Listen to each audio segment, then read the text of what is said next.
If reality is so distorted, imagine how distorted history must be. Welcome to a journey through history's most persistent myths. Tonight, we'll uncover truths hidden beneath centuries of accepted facts. These aren't conspiracy theories. They're documented historical misconceptions.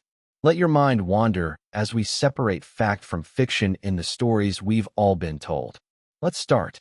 The Pyramid Builders. For centuries, one of the most persistent stories about ancient Egypt has been that the pyramids, those immense stone mountains rising above the desert sands, were built by armies of slaves, driven by whips and overseers, crushed under backbreaking labor. It's an image reinforced in countless films, Sunday school stories, and even in political speeches.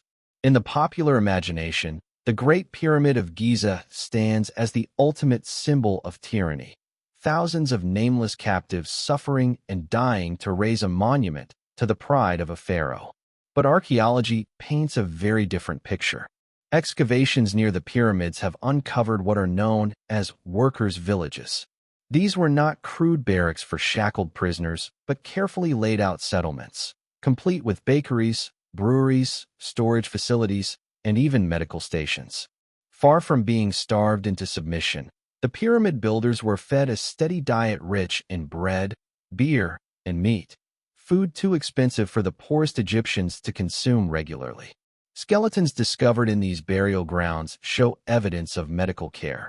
Bones reset after fractures, injuries treated, and arthritis managed. This suggests the workers were valued members of Egyptian society, not expendable slaves. In fact, some were buried near the pyramids themselves, a great honor in Egyptian culture, indicating respect for their role. Most of these workers appear to have been ordinary Egyptians, likely peasants who rotated into pyramid labor during the agricultural off-season when the Nile flooded and farming was impossible. It was, in effect, a form of national service, but one that brought pride, wages, and food security. Skilled craftsmen, stonecutters, engineers, and overseers oversaw the more complex tasks, and they too left behind evidence of comfortable living conditions. It seems that building the pyramids was less about forced misery and more about civic duty, religious devotion, and practical employment. The pharaoh was considered a divine figure, and raising his tomb was an act of service to both state and gods. So how did we come to believe the story of slaves and whips? Part of it traces back to biblical traditions. In the book of Exodus, the Israelites are described as enslaved in Egypt, forced to build store cities. Later interpreters, particularly in the Western world, conflated this account with the pyramids, assuming they were the same projects. In the modern era, films like The Ten Commandments and countless adventure stories reinforced the image, with Hollywood choosing drama over historical accuracy. After all, the idea of slaves struggling under lashings is far more cinematic than a well-fed construction crew supported by national pride. Correcting this myth is important, not because it diminishes the awe of the pyramids, but because it actually enhances it. The Great Pyramid of Giza, built over 4,500 years ago, remains the only surviving wonder of the ancient world. To know that it was raised not by cruelty, but by organized skill, engineering brilliance, and human collaboration makes it all the more astonishing. It is a monument not only to a pharaoh's ambition, but to the ingenuity of ordinary Egyptians, who left their farms for a season to take part in one of history's greatest construction projects. Vikings, the horn-helmeted warriors. From the sands of Egypt, let us now sail north, across time and geography, to the icy fjords and stormy seas of Scandinavia. Few images in history are as iconic as the Viking warrior, tall, fierce, clad in leather and metal, and most importantly, wearing a helmet with great curling horns, like a demon of the battlefield. This image is everywhere, from comic books and Halloween costumes to sports mascots and heavy metal album covers. But like the story of the pyramid slaves, it too is a myth. In all the archaeological digs across Scandinavia and beyond, not a single horned helmet from the Viking Age has ever been found. What archaeologists do find are simple, functional helmets made of iron, often with nose guards, but without horns. Many Viking warriors likely wore little or no head protection at all. Why? Because horns would have been completely impractical. Imagine fighting in close quarters, swinging axes and swords, while two fragile antlers protrude from your helmet. They would snag, unbalance you, and make you an easy target. For people as practical as the Vikings, whose success relied on efficiency and toughness, such decoration would have been absurd. The horned Viking helmet is not ancient, but modern, a product of 19th century Romanticism. In the 1800s, Europe experienced a wave of fascination with the heroic past. Artists, composers, and writers began to imagine the Vikings not as raiders, but as larger-than-life warriors, almost mythological beings. In 1876, the German composer Richard Wagner staged his famous opera cycle, The Ring of the Nibelung. To emphasize drama, the costume designer gave his Norse characters elaborate horned helmets. The look stuck. Soon after, painters depicted horned Vikings in grand scenes, and schoolbooks repeated the imagery. Within a generation, the horned helmet had become cemented in the public imagination. Instead of horned helmets, Viking warriors relied on chainmail, leather, shields, and iron helmets when they could afford them. Many poorer warriors probably went into battle with only wooden shields and simple tunics, relying on speed and ferocity rather than heavy armor. The true terror of the Vikings lay not in mythical horns, but in their naval power and raiding tactics. With their longships, fast, shallow-drafted vessels able to slip up rivers and strike deep inland, they created fear from England to the Mediterranean. The horned helmet endures because it is visually powerful. It makes Vikings look exotic, fearsome, and easily recognizable. For storytellers, from opera houses to cartoons, this single visual cue instantly conveys Viking. But the reality of Viking life is more complex and, in many ways, more interesting. Vikings were not just raiders, but also farmers, traders, explorers, and settlers. They reached as far west as Newfoundland in North America and as far east as the rivers of Russia, shaping medieval Europe in profound ways. Their helmets may not have had horns, but their impact on history was no less sharp. The Library of Alexandria's destruction. The story of the Library of Alexandria is one of those enduring tales that has haunted the imagination for centuries. It is often told as a tragedy of knowledge lost in a single, catastrophic blaze. In the popular version, fanatics stormed into the great library, setting fire to its shelves and erasing the wisdom of the ancient world in one act of destruction. People imagine countless scrolls, perhaps containing secrets of the cosmos, cures for disease, or forgotten inventions, going up in smoke in a single night of flames. But history, as usual, is more complex and less theatrical. The truth is that the Library of Alexandria was not destroyed in one dramatic fire, nor did it vanish overnight. It faded slowly, the victim of neglect, shifting politics, and the changing fortunes of the city itself. Alexandria was founded by Alexander the Great in 331 BCE and quickly became a hub of culture and learning. Under the rule of the Ptolemies, the library grew to house hundreds of thousands of scrolls collected from across the known world. It was not simply a library as we think of it today, but part of a larger research institution known as the Mouseion, a kind of ancient university where scholars lived, studied, and debated. Over the centuries, however, the city of Alexandria faced political upheavals, wars, and shifting rulers. One major blow came in 48 BCE during Julius Caesar's siege of the city. Fires from his ships are thought to have spread to parts of the harbor and warehouses. Some scholars believe this fire may have damaged portions of the library's collection, though likely not the entire institution. Later, when Christianity rose to dominance in the Roman Empire, pagan temples and institutions lost their funding and support. By the 4th century CE, Emperor Theodosius ordered the closure of pagan places of learning, and the Mouseion may have been among them. In the 7th century, the Islamic conquest of Egypt changed the city once more. Later accounts, written centuries afterward, accused the conquerors of burning the remaining scrolls to heat the city's baths. But these stories are not contemporary and are widely regarded as legends invented to dramatize the loss. What seems most likely is that the library declined gradually, its scrolls dispersed, neglected, or destroyed piecemeal over generations. There was no single night when the flames consumed everything. Instead, the tragedy is subtler, the slow erosion of knowledge when political will, financial support, and cultural priorities shifted. Why, then, does the dramatic version endure? A single apocalyptic fire is easier to remember and more emotionally satisfying than centuries of neglect. It also fits into a familiar narrative, the idea that zealotry and ignorance snuffed out the light of reason. In different eras, the myth has been reshaped to blame different villains: Romans, Christians, Muslims. Each time, the story has been wielded for political or cultural purposes, a way to cast an enemy as destroyer of wisdom. The truth, though less cinematic, is more telling. The real danger to knowledge is not always fire or violence, but indifference. Scrolls left uncopied eventually crumble. Institutions without funding collapse.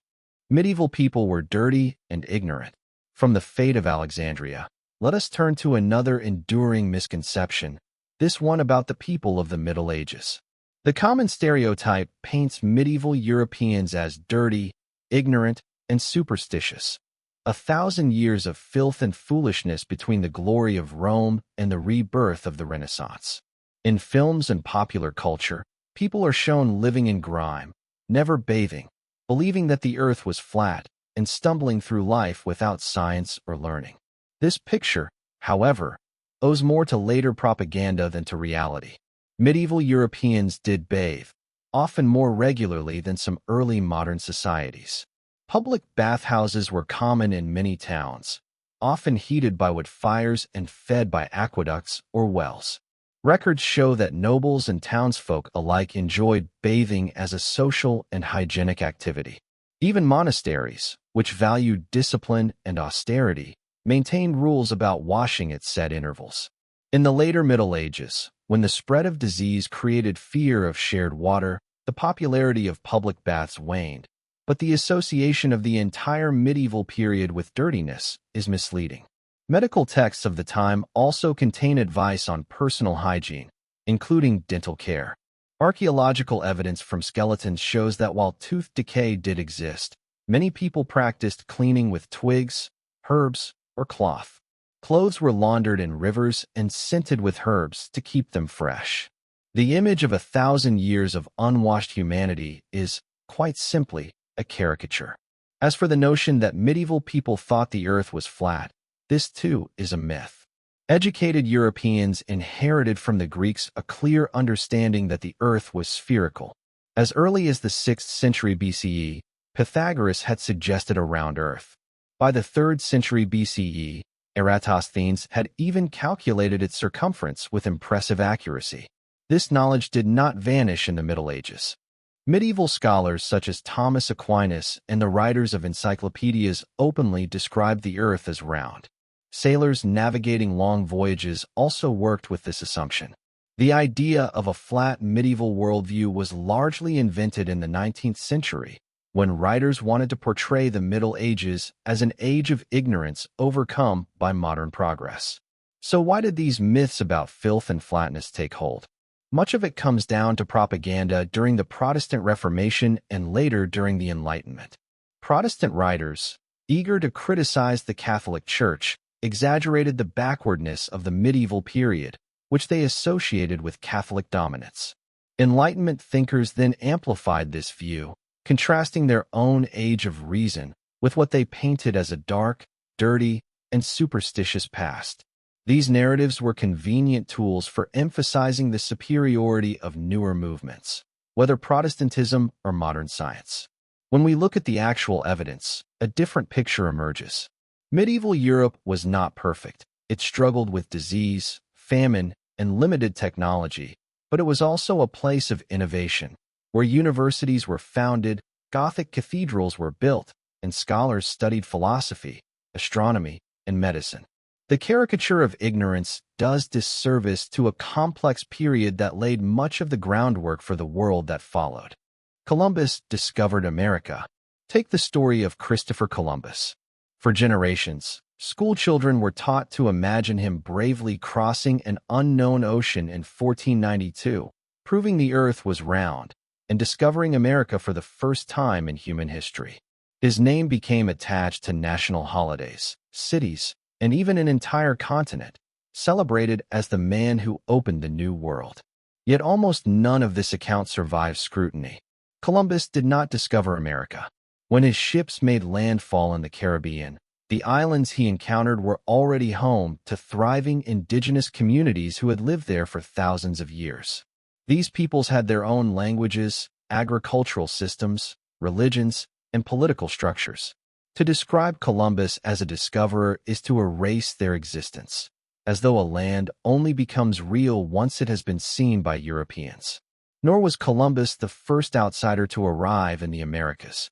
Archaeological evidence confirms that the Norse, led by Leif Erikson, established a settlement at Lawless aux Meadows in Newfoundland around the year 1000, nearly 5 centuries before Columbus set sail. The sagas of the Icelanders preserve accounts of voyages westward to a land they called Vinland, rich in resources. While these settlements were short-lived and did not permanently transform transatlantic history, they show that the Americas were known to outsiders long before Columbus. There are also tantalizing but less certain hints that other groups may have reached the Americas. Some theories suggest possible Polynesian contact with the Pacific coast, based on similarities in crops like the sweet potato. Others point to occasional African or even ancient Mediterranean voyages. While these remain debated, they remind us that the Atlantic and Pacific Oceans were not absolute barriers, but spaces that could, under rare conditions, be crossed. Columbus himself never even set foot on the mainland of what we now call the United States. His voyages took him through the Caribbean islands, parts of Central and South America, but never the North American continent. The image of Columbus striding ashore to plant a flag where modern-day cities would rise is simply untrue. Why then is Columbus remembered as the discoverer of America? The answer lies in politics and nationalism.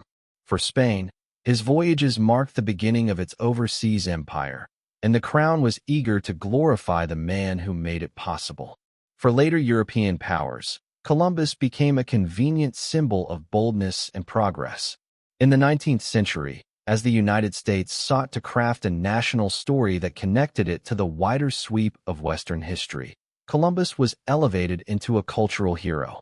The celebration of Columbus Day, the naming of the District of Columbia, and countless statues all served to anchor America's identity in a story of European discovery rather than indigenous presence. This narrative also helped justify colonization. If the land was thought of as discovered by Columbus, then it was implied to be empty, waiting to be claimed. The complex societies that already existed were reduced to a backdrop in someone else's story. Correcting this myth does not diminish the historical significance of Columbus. His voyages did initiate a new era of sustained contact between Europe and the Americas, reshaping global history forever. But the way we frame that moment matters. To describe him as the discoverer of America erases the people already there, ignores earlier visitors, and turns a complex history into a single, misleading tale. The Flat Earth Society. From Columbus, we move to another myth. The idea that the people of his time believed the Earth was flat, and that his voyage was a daring gamble against the fear of sailing off the edge of the world. This story has proven irresistibly dramatic. It casts Columbus as a lone visionary surrounded by ignorant medieval thinkers, bravely setting sail to prove what no one else believed. But once again, the truth is rather different. The educated world had known the Earth was round since antiquity. As early as the 6th century BCE, Greek philosophers like Pythagoras suggested a spherical Earth. By the 4th century BCE, Aristotle offered observations, such as the curved shadow of the Earth on the Moon during an eclipse, as proof. Perhaps most impressive of all, the scholar Eratosthenes, working in Egypt in the 3rd century BCE, calculated the circumference of the Earth with surprising accuracy, using the difference in shadow lengths between two cities at the same time of day. This knowledge was not lost during the Middle Ages. Medieval scholars, from Islamic thinkers in Baghdad to European clerics in Paris, regularly described the Earth as round. Navigators working the Mediterranean and Atlantic also operated on this assumption. When Columbus made his proposal, his contemporaries did not object because they thought the Earth was flat. They objected because they believed, correctly, that he had underestimated its size. Columbus argued that the Earth's circumference was smaller than most scholars accepted. He believed that Asia could be reached by a relatively short westward voyage. In reality, the globe was far larger, and had the Americas not existed in between, his ships would never have survived the crossing. Far from proving his opponents wrong, Columbus was simply fortunate that there were entire continents between Europe and Asia to make his gamble possible. So where did the flat Earth myth come from? It was largely invented in the 19th century. Writers during this time, eager to present modern science as a triumph over medieval superstition, exaggerated the ignorance of earlier centuries. The historian Washington Irving, best known today for his fiction like The Legend of Sleepy Hollow, wrote a romanticized biography of Columbus in 1828. In it, he described churchmen and scholars ridiculing Columbus for believing in a round Earth, dramatizing his voyage as a struggle against the stupidity of the past. The story proved compelling and was repeated in schoolbooks and popular histories, until it became received wisdom. This narrative also served a broader purpose. By portraying medieval people as flat Earth believers, 19th century writers could depict history as a march of progress, from darkness to enlightenment, from superstition to science. It painted the Middle Ages as a time of ignorance that modernity had heroically overcome. The myth fit neatly into a story of Western superiority and rational advance, even though it rested on falsehoods. In reality, no educated person thought the world was flat. Mariners and scholars alike accepted the globe. Their debates were about distance, not shape. By remembering this, we shift the story away from caricatures of ignorance and toward the real challenges of navigation, measurement, and the limits of contemporary geography. Pocahontas and John Smith romance. The story of Pocahontas and John Smith has long been told as one of the first great romances of the New World. Generations have grown up with the image of a young Native American woman rescuing a handsome English adventurer, the two sharing a tender connection that bridged cultures and brought peace to their peoples. It is a tale retold in paintings, novels, and perhaps most influentially, in the animated film that softened and reshaped it for modern audiences. Yet beneath the layers of sentiment and symbolism lies a story far more complex, and one that looks very different when examined through the lens of history. Pocahontas was born around 1596, the daughter of Powhatan, the paramount chief of a powerful alliance of Algonquian-speaking peoples in what is now Virginia. Her given name was Amanuta, though she was also called Matoka. The name by which she is remembered, Pocahontas, was a nickname meaning something like playful one or mischievous child. When the English founded the settlement of Jamestown in 1607, she would have been about 11 or 12 years old, a child, not the young woman of romantic legend. John Smith, on the other hand, was around 27 years old when he arrived in Virginia. A soldier, mercenary, and adventurer, Smith quickly became one of the leaders of the struggling English colony. His own writings are our main source for the famous story of his encounter with Pocahontas. According to Smith's later account, he was captured by Powhatan's men and brought before the chief. Just as he was about to be executed, Pocahontas threw herself across him, saving his life. It is this dramatic image, the noble daughter intervening to protect the foreigner, that has echoed through history. But historians now treat Smith's story with skepticism. For one thing, he did not mention this supposed rescue until years later, after Pocahontas had become a well-known figure in England. In his earlier writings, closer to the actual events, there is no reference to such a dramatic episode. It is possible that Smith invented or embellished the story to heighten his own reputation as a man destined for adventure and survival. It is also possible that he misunderstood a ritual. Some scholars suggest that what he experienced was not an attempted execution, but a symbolic ceremony of adoption into Powhatan's community. In that case, Pocahontas's role may have been part of a staged performance, not a spontaneous act of love. What is certain is that there was no romance between the two. Pocahontas was a child, Smith a grown man.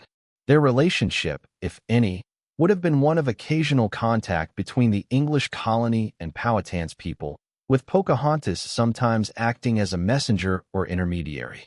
Later romantic interpretations say more about European desires to craft a story of harmony than they do about the reality of early colonial Virginia.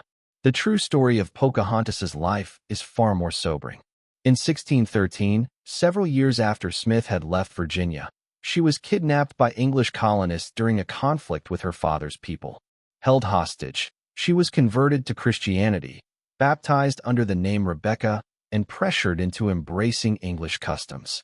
During her captivity, she married John Rolfe, a colonist best known for introducing tobacco cultivation to Virginia.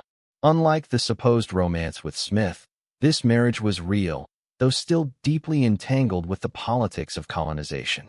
For the English, her conversion and marriage were presented as proof that native peoples could be civilized and assimilated. In 1616, Pocahontas traveled to England with Rolfe and their young son. There she was presented at court as Lady Rebecca Rolfe, dressed in English fashion and used as a symbol of colonial success. Portraits from the time show her posed stiffly in Elizabethan clothing, an image crafted to reassure investors in the Virginia Company that their project was bearing fruit. Tragically, her life was cut short. In 1617, as she prepared to return to Virginia, she fell ill and died at around 21 years of age. She was buried in Gravesend, England, far from her homeland. The later transformation of her story into a romance with John Smith serves several purposes in cultural memory. For European and later American audiences, the idea of a native woman choosing to save and even love an Englishman symbolized the possibility of peaceful coexistence. It softened the brutal realities of colonization, the violence, displacement, and exploitation of indigenous peoples, by placing at its heart a love story. In this version, conquest is not forced but welcomed, even embraced. Pocahontas becomes not a hostage or a victim but a willing bridge between cultures. This reframing has had lasting effects. In the 19th century, when the United States sought to craft national myths that reconciled its expansion with its democratic ideals, the story of Pocahontas was retold as a foundational tale of unity. Artists painted her saving Smith in dramatic scenes of self-sacrifice. Writers embellished her loyalty and devotion. In the 20th century, films retold the story again, culminating in the animated version that presented her as a mature woman who fell in love across cultural divides. In this telling, the tensions of colonization are glossed over in favor of a narrative of tolerance and romance. But this myth does real harm, not only because it distorts the past, but because it obscures the true experiences of indigenous peoples. Pocahontas was not a romantic heroine, but a young girl caught up in forces beyond her control, used as a political symbol by a colonizing power. Her story illustrates the ways in which colonization reshaped lives, families, and entire communities. By turning her into a love interest for an older English captain, popular culture erases the realities of coercion, captivity, and exploitation that marked her actual life. To see Pocahontas clearly is not to strip away her significance, but to recognize it in more human terms. She was a child of immense curiosity and playfulness, born into a powerful indigenous world. She lived through one of the most turbulent periods of early contact, endured captivity, and was remade into a symbol for English audiences. Her short life embodies the clash of cultures that defined the early history of the Americas. The myth of her romance with John Smith survives because it is simple, comforting, and easily dramatized. It reassures audiences that the meeting of Europe and America was guided by affection rather than conquest. But the truth, while more difficult, is also more meaningful. It reminds us that behind every myth lies a real person, whose experiences were often far removed from the stories later told about them. Pocahontas's life was not a fairy tale, but a window into the complex, often painful realities of colonization. And by remembering her as she truly was, we give voice to the countless others whose stories were never mythologized at all. Napoleon's height complex. Napoleon Bonaparte is remembered as one of the most brilliant and controversial figures in European history, a man who rose from obscurity on the island of Corsica to command armies, crown himself emperor, and reshape the political landscape of the continent. Yet alongside tales of his ambition and victories lingers a much smaller story, quite literally. For generations, Napoleon has been described as unusually short, a man compensating for his lack of stature with oversized ambition.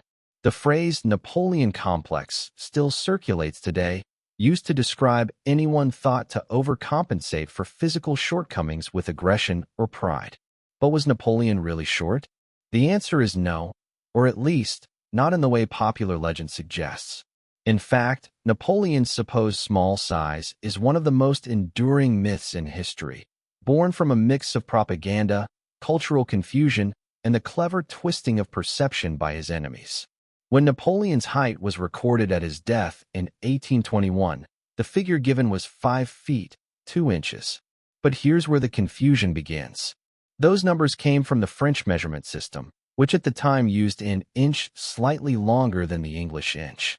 In modern terms, his height translates to roughly 5 feet, 6.5 inches, almost exactly the average height for a Frenchman of the early 19th century. In other words, Napoleon was not especially short. By the standards of his day, he was perfectly ordinary. So why has history painted him as a miniature man with oversized ambitions? Much of the answer lies in British propaganda. During the Napoleonic Wars, Britain invested heavily in satirists, cartoonists, and pamphleteers who mocked the French emperor in every possible way. One of their most effective strategies was to belittle him, literally. Caricatures showed Napoleon as a tiny figure raging at maps, scowling beside towering British generals, or stamping his feet like a child denied a toy. These images delighted audiences and cemented the idea that the emperor was a small man with a dangerously large ego. There was also the nickname Le Petit Caporal, or the Little Corporal, which contributed to the confusion. This title, given by Napoleon's own soldiers after a battle early in his career, was not a comment on his height at all.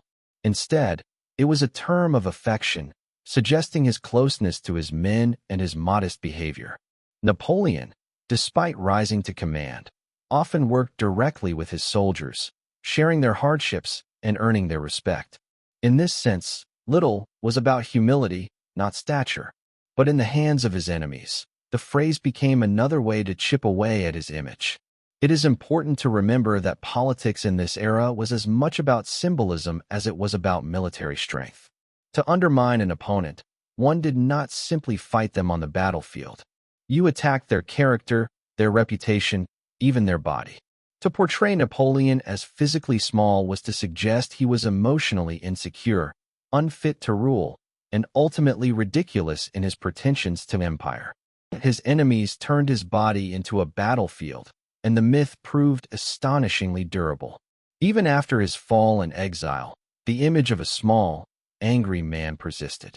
It filtered into literature, jokes, and eventually psychology. By the 20th century, the phrase Napoleon complex was in common use, applied to anyone whose ambition seemed outsized for their physical presence. The irony, of course, is that this entire idea is rooted in a distortion. Napoleon's height was normal. His ambition, his energy, and his vision, those were the things that stood out. The endurance of the myth tells us something important about the power of propaganda and perception. Physical characteristics are easy hooks for the imagination. They simplify complicated figures into single images that are easy to mock, remember, and repeat. By reducing Napoleon to a short man, His enemies ensured that his legacy would always carry a sting of ridicule alongside its grandeur. So, the next time you hear someone joke about a Napoleon complex, remember the truth. The Emperor of France stood no shorter than his peers. What set him apart was not his height, but the vastness of his ambitions and the scale of the world he tried to command. In the end, it was not inches that defined him, but ideas. Marie Antoinette's "Let them eat cake." Marie Antoinette, the last queen of France before the Revolution, has become one of history's most infamous symbols of aristocratic excess. When people think of her, one phrase almost always comes to mind: "Let them eat cake." The story goes that, when told the peasants of France were starving because they had no bread, the queen, detached from reality and dripping with indifference, suggested they eat brioche instead, a sweet, enriched bread reserved for the wealthy. It is a line that captures everything her critics wanted her to represent: callous, foolish, and hopelessly out of touch. But here's the truth. Marie Antoinette never said those words. There is no evidence she uttered them, and every historian who studies her life agrees that the phrase predates her by decades.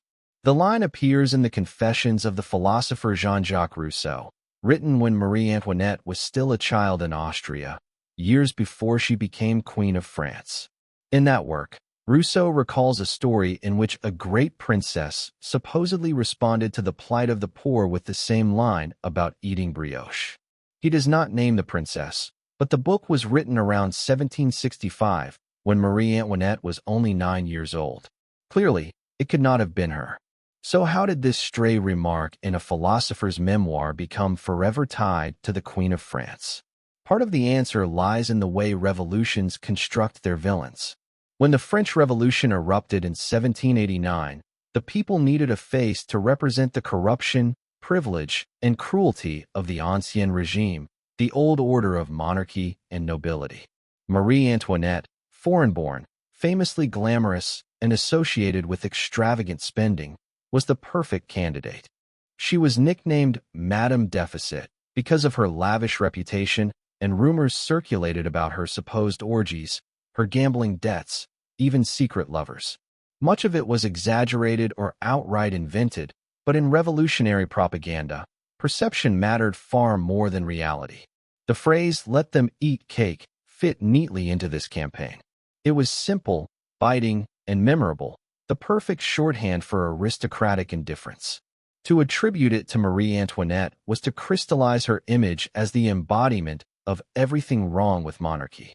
Whether or not she ever spoke the words was irrelevant. In the revolutionary imagination, she became their living symbol. Ironically, the historical Marie Antoinette was not as detached from suffering as her legend suggests. Accounts from her household reveal moments of compassion. She donated to charities, visited hospitals, and even adopted several poor children into her care. None of this erased the enormous gulf between her life at Versailles and the realities of the peasantry, of course. She did live in luxury, she did host elaborate entertainments, and she did represent the monarchy's distance from its people. But she was not the heartless caricature who mocked the starving masses with talk of pastries. What the story reveals, more than the queen herself, is the way history often reduces complex figures to a single line or a single gesture. Real people, with all their contradictions and nuances, become symbols in the collective memory. Marie Antoinette's reputation was sealed not by her actual words, but by the words others put into her mouth. The endurance of the cake myth also shows how powerful a story can be when it confirms what people already want to believe. For revolutionaries, it captured the injustice they felt. For later generations, it became a cautionary tale about privilege and downfall. Even today, the phrase is used casually in conversations about politicians and celebrities who seem out of touch with ordinary life. In reality, Marie Antoinette's fate was far more tragic than her caricature suggests. She endured the violent collapse of her world, the imprisonment of her family, and finally the guillotine. Yet in popular memory, it is not her suffering or her death that survives most vividly. It is that single, damning line, a line she never actually spoke. George Washington's wooden teeth. When we picture George Washington, America's first president, a few images come to mind. We imagine him standing tall in uniform, crossing the Delaware, or solemnly taking the oath of office. But there is another, more curious detail that often slips into his legend, the claim that Washington had wooden teeth.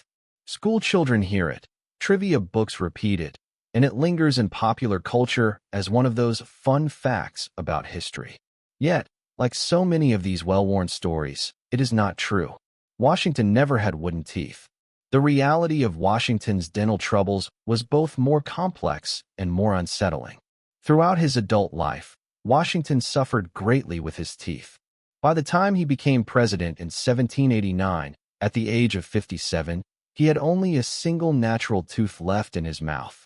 He experienced constant pain, abscesses, and infections, which were treated with the limited and often crude methods of 18th-century dentistry. His letters even contain requests for tooth-cleaning tools, powders, and advice from physicians, showing how much his oral health occupied his mind. To manage these problems, Washington relied on dentures, not one set, but several, crafted and adjusted over the years. These dentures were made from a combination of materials available at the time: ivory from hippopotamus and walrus, metals like gold and lead, and, most disturbingly, human teeth. We know this because Washington kept meticulous financial records, and in them are receipts showing payments for teeth purchased from enslaved people at Mount Vernon. In other words, his dentures were partly built on the suffering of those he enslaved. This uncomfortable reality is one reason the wooden teeth myth has endured. Wood is an innocent material, rustic and harmless. To imagine Washington with wooden dentures makes him seem quaint, almost endearingly old-fashioned. But to confront the truth that human teeth, pulled or sold under duress, were fitted into the mouth of the nation's first president, forces us to reckon with the inescapable presence of slavery even in the story of America's founding father. So where did the wooden teeth idea come from? Historians believe it may have originated from the way ivory dentures age. Over time, ivory can stain and crack, developing a grain that looks remarkably like wood. If Washington's false teeth had discolored, especially with the common habits of the time, drinking wine, using tobacco, and applying cleaning powders, they might have taken on a brownish hue that resembled wood. Observers could easily have mistaken this for wooden construction, and the story grew in the retelling. The myth also gained traction because it was less troubling to repeat. It is far easier to tell children that Washington had wooden teeth than to explain the harsh truth of early dentistry or the moral compromises of slavery. In this way, the story became not just a simplification, but a form of national self-comfort. Wooden teeth are quirky. Enslaved people's teeth are haunting. The myth spares us from that discomfort. What this reveals is something larger about how nations remember their heroes. We often sand down the rough edges, soften the cruelty, and replace the troubling details with gentler, more palatable myths. Washington was indeed a remarkable leader, steady, principled, and crucial to the birth of the United States. But he was also a man of his time, shaped by practices and choices that remind us how imperfect history's great figures truly were. The story of his teeth is not really about dentistry. It is about memory, what we choose to remember, and what we choose to forget. The wooden teeth myth lives on because it is easier to swallow. The truth, however, forces us to confront the shadows alongside the light. Paul Revere's Midnight Ride. When we think of the American Revolution, few images are as iconic as Paul Revere galloping through the night, lantern light flickering, shouting at the top of his lungs, "The British are coming." It is a dramatic scene, etched into American memory, taught in classrooms, and celebrated in popular culture. Yet, like so many historical legends, the story is far more complicated than the myth suggests. Revere's ride was real, but it did not unfold the way we often imagine it. On the night of April 18, 1775, tensions between the American colonies and Britain had reached a breaking point. The British Army in Boston planned a secret march to seize colonial weapons stored in Concord and to arrest rebel leaders Samuel Adams and John Hancock. The Patriot Network had been watching closely, and word reached them that British troops were on the move. Paul Revere, along with several other riders, was tasked with spreading the alarm to ensure local militias could mobilize. The mission was urgent, but it was also meant to be quiet. Contrary to the famous line, Revere would not have shouted, "The British are coming," across the countryside. For one thing, most colonists still considered themselves British at the time. A phrase like that would have been confusing. What Revere actually warned was that the regulars, meaning regular British troops, were on the march, and he did so discreetly. Stealth was crucial. Loudly announcing his presence could have alerted enemy patrols or put local families in danger. Another forgotten detail is that Revere was not alone. The alarm system had been carefully planned in advance. Revere set out from Boston, but at the same time, another rider, William Dawes, took a different route to ensure the message would spread even if one of them were stopped. Along the way, they were joined by Samuel Prescott, a young physician. Prescott proved especially important because when British patrols intercepted the riders, Revere was captured and Dawes was forced to turn back. Only Prescott managed to escape and complete the journey to Concord, spreading the alarm that brought the militias together for the battles of Lexington and Concord the next morning. So why do we remember only Revere? The answer lies in a poem written decades later. In 1861, on the eve of the American Civil War, the poet Henry Wadsworth Longfellow published Paul Revere's Ride. Longfellow's verses immortalized Revere as a lone, heroic figure, charging through the countryside, single-handedly saving the Revolution. It was stirring, patriotic, and easy to remember, but it was also highly inaccurate. The poem was never meant to be a precise historical account. Longfellow used it as a call to unity, reminding Americans of their revolutionary past at a time when the nation was tearing itself apart. Yet in the process, his version of events became the version that entered popular memory. This transformation shows us something important about how history is remembered. Often, it is not the facts themselves that endure, but the stories crafted around them. A quiet, cooperative mission involving multiple riders does not carry the same emotional weight as one lone patriot galloping through the night, defying an empire with his courage. Poetry, with its rhythm and imagery, gave the story a life that bare facts alone never could. The real Paul Revere played an important role in a larger network of patriots working together, and his ride did matter. But the heroic image we carry comes in. The Great Chicago Fire and Mrs. O'Leary's Cow. On an October evening in 1871, a fire broke out in the city of Chicago, a fire that raged for nearly 2 full days and left a third of the city in ruins. More than 17,000 buildings were destroyed, and nearly 100,000 people, about a third of the population, were left homeless. The Great Chicago Fire became one of the defining disasters of 19th century America. And yet, when most people think of it, one curious image comes to mind: a cow kicking over a lantern in a little wooden barn, sparking a blaze that devoured a city. That story has been told for generations. Schoolbooks, songs, and popular retellings all cast blame on Catherine O'Leary, an Irish immigrant who lived on DeCovent Street. The tale goes that her cow knocked over a kerosene lantern during the night, igniting hay and starting the fire that spread uncontrollably through the wooden city. It is a vivid picture, almost too vivid, and it stuck. But like so many historical myths, it is not true. The cow never did it. The origin of this enduring story can be traced back to a single man, Michael Ahern, a reporter for the Chicago Republican newspaper. In the days after the fire, Ahern wrote a colorful account, complete with the cow and the lantern. The story was entertaining, easy to remember, and full of the kind of human detail readers craved. Years later, Ahern admitted that he had invented it entirely. It was a bit of journalistic theater, a way to give the faceless disaster a character, a culprit, and a symbol. The cow was not real history. It was a storyteller's flourish. So if not Mrs. O'Leary's cow, what did cause the fire? Historians still debate the precise spark, but most agree that the disaster had less to do with a single accident and more to do with the conditions of the city itself. Chicago in 1871 was a city of wood. Houses were wooden, Sidewalks were wooden. Even many streets were paved with wooden planks. The summer and autumn leading up to the fire had been exceptionally dry. Rain had not fallen in weeks, and the city was primed for ignition. When the fire began, however it began, it spread with terrifying speed. Strong winds off Lake Michigan whipped sparks across rooftops and carried embers far beyond the original flames.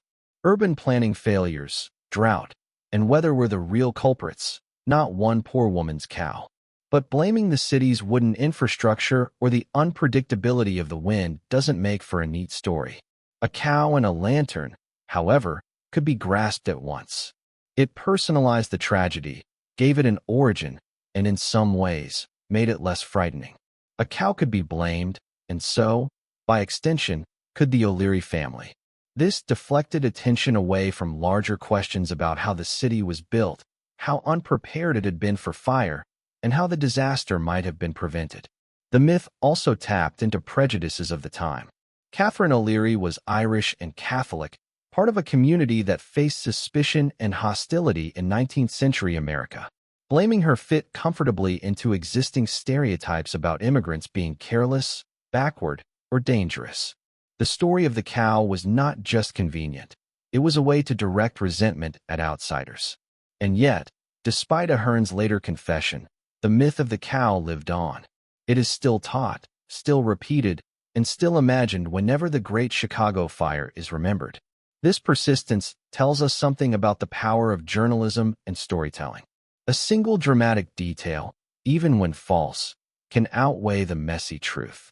Myths thrive because they are simple, memorable, and emotionally satisfying in ways that complex explanations are not.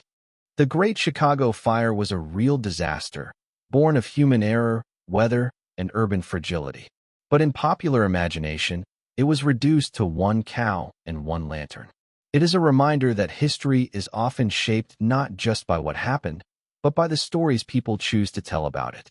The Titanic's unsinkable marketing. The sinking of the Titanic in April 1912 has become one of the most famous tragedies of the modern age. A ship hailed as a marvel of engineering, the largest and most luxurious vessel of its time, struck an iceberg on its maiden voyage and went down in the cold waters of the North Atlantic. More than 1,500 lives were lost. The story has echoed for more than a century, not just because of the disaster itself, but because of the myths that grew around it. Perhaps the most enduring of these myths is the claim that the Titanic was marketed as unsinkable. The image is powerful. A company so confident, so proud, that it declared its ship could not sink, only to be proved terribly, tragically wrong on its very first crossing. The idea seems almost tailor-made for irony, and it has been repeated endlessly in films, books, and classrooms. But the truth is more complicated. The White Star Line, the company that owned Titanic, never called the ship unsinkable in its advertising. When we look closely at the surviving materials, brochures, posters, and press releases, what we find is more modest language. The company emphasized the ship's size, its luxury, and its modern safety features. They did describe the Titanic as designed to be as nearly unsinkable as possible, but that is not quite the same as declaring it invincible. In fact, that phrasing reflected technical improvements that had been made in shipbuilding at the time. Titanic had a double-bottomed hull and watertight compartments meant to contain flooding if the vessel were ever damaged. These innovations gave her a level of safety above many ships of the era, but they did not make her immune to disaster. So how did the word unsinkable become attached to the Titanic? Much of it can be traced to the reporting after the ship went down. In the days that followed the tragedy, newspapers around the world searched for ways to describe the scale of the loss. Writers seized upon the notion of the ship being unsinkable, often in quotation marks, as a way of heightening the irony of what had happened. The phrase gave the story a poetic sting. A ship that could not sink, sunk on its very first voyage. It made for compelling headlines, and once those words entered the public imagination, they never left. It is worth remembering that disasters often generate myths like this. In the aftermath, people search for meaning, for symbols, for lessons that can make sense of the chaos. The Titanic was not just a shipwreck. It became a morality tale about human pride and overconfidence in technology. The Unsinkable label fit perfectly into that story, whether or not the company had ever used it. In truth, the White Star Line had been cautious in its wording, but caution does not make for memorable legend. Irony does. And so, the Titanic is remembered as the unsinkable ship that sank. The phrase appears in schoolbooks, in films like James Cameron's Titanic, and in countless retellings. It has become part of the ship's identity, even though it was never part of the company's official message. The myth has survived because it captures something deeper than fact. It illustrates the dangers of hubris, the fragility of human achievement, and the way nature can humble even our grandest creations. The real lesson of the Titanic is not in a careless boast by its owners, but in the way a tragedy can generate stories that outlive the event itself. Sometimes, the myths tell us more about our need to find meaning than they do about what actually happened. Edison versus Tesla, the electricity war. The story of Thomas Edison and Nikola Tesla is often told as a battle between two men, the pragmatic businessman versus the visionary genius, locked in a struggle over the very future of electricity. It has been called the War of Currents, a clash of direct current and alternating current, of invention and ambition, of personality and pride. In popular imagination, it is a tale of betrayal, rivalry, and stolen ideas, with Edison cast as the cunning villain who suppressed Tesla's brilliance. But like many legends, the truth is more complicated. The lives of Edison and Tesla intersected only briefly, and their professional conflict was as much about business models, corporate competition, and technological momentum as it was about two individual men. To understand the real story, we need to step back into the late 19th century, a time when electricity was new, unstable, and full of possibility. Thomas Edison was already a famous inventor by the 1870s and 1880s. His laboratory in Menlo Park, New Jersey, had produced the phonograph, the carbon microphone, and the first commercially practical incandescent lamp. Edison embodied the image of the American self-made man. He was prolific, practical, and relentless in pursuing inventions that could be manufactured and sold on a massive scale.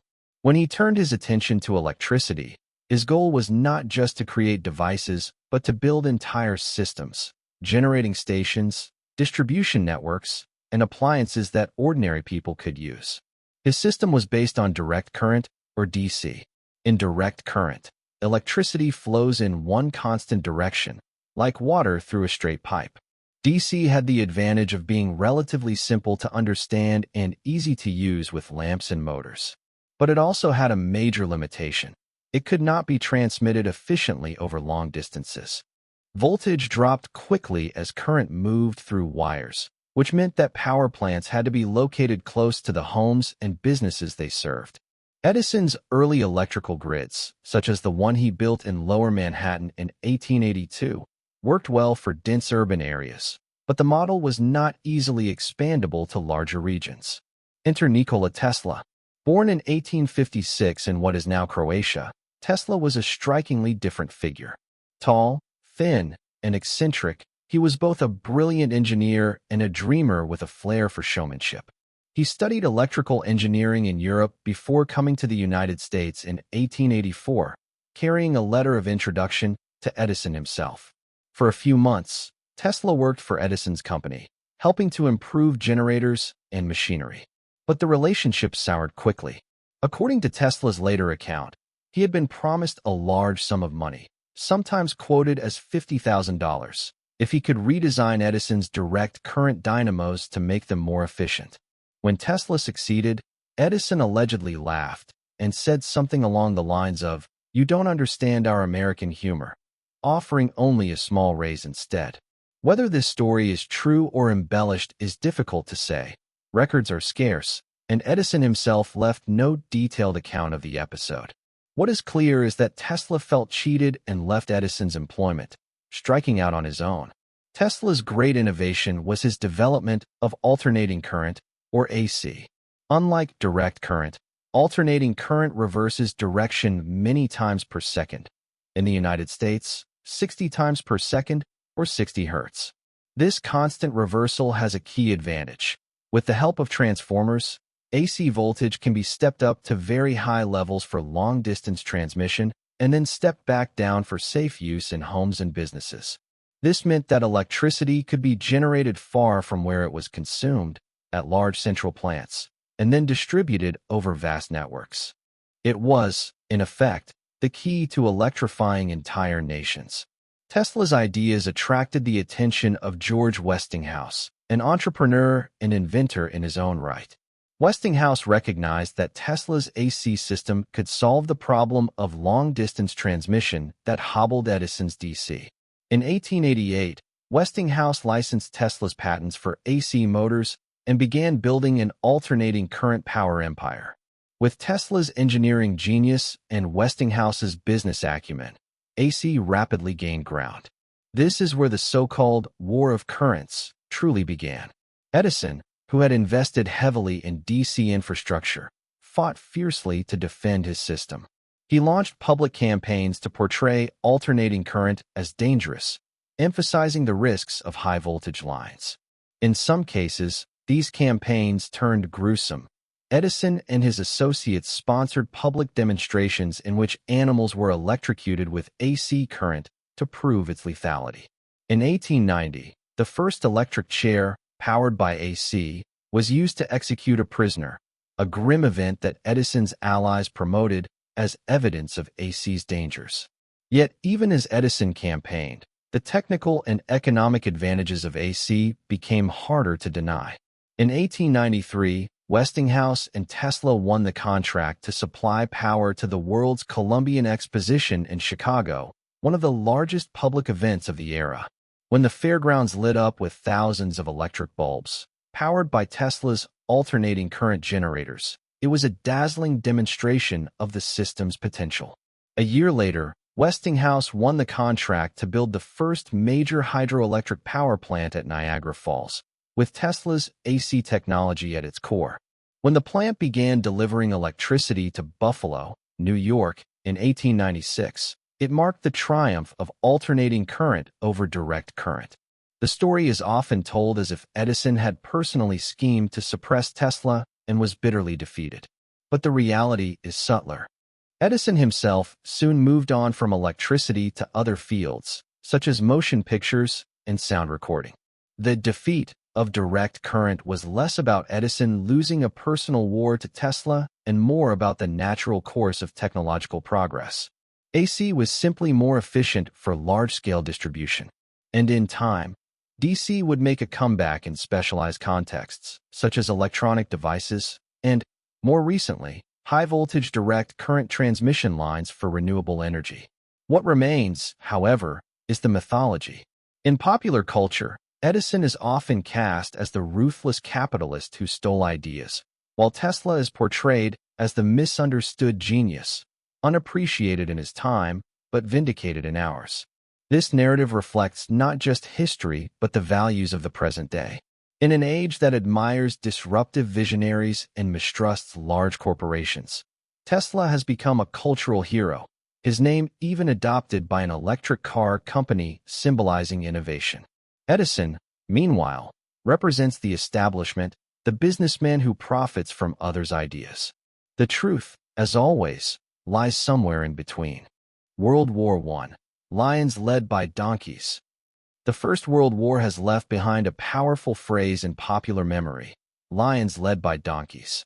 It conjures an image of brave soldiers, dutifully marching to their deaths, commanded by incompetent generals who sat far behind the lines. For decades, this has been the shorthand for Britain's role in the Great War: courageous men betrayed by blundering leaders. It is an evocative idea, one that still appears in schoolbooks, documentaries, and films. Yet, as with many myths of history, the truth is far more complex. The generals of 1914 to 1918 were not fools, nor were they callous men who cared nothing for the lives of their troops. They faced challenges that no commander had ever faced before, and the war itself forced them to learn, adapt, and evolve. The story of lions led by donkeys says more about how the war was remembered afterward than about how it was actually fought. To begin, we must picture the context. In August 1914, Europe marched to war with strategies and assumptions rooted in the 19th century. Armies still thought in terms of sweeping maneuvers, cavalry charges, and quick, decisive battles. Yet within weeks, the realities of modern firepower, machine guns, heavy artillery, and rapid-fire rifles made such tactics obsolete. By the end of that year, the Western Front had solidified into a line of trenches stretching from the North Sea to Switzerland. What had been expected to be a short war turned into a stalemate, and the generals on both sides were confronted with a form of warfare no one had truly prepared for. It was in this environment that British generals such as Sir John French and later Sir Douglas Haig had to operate.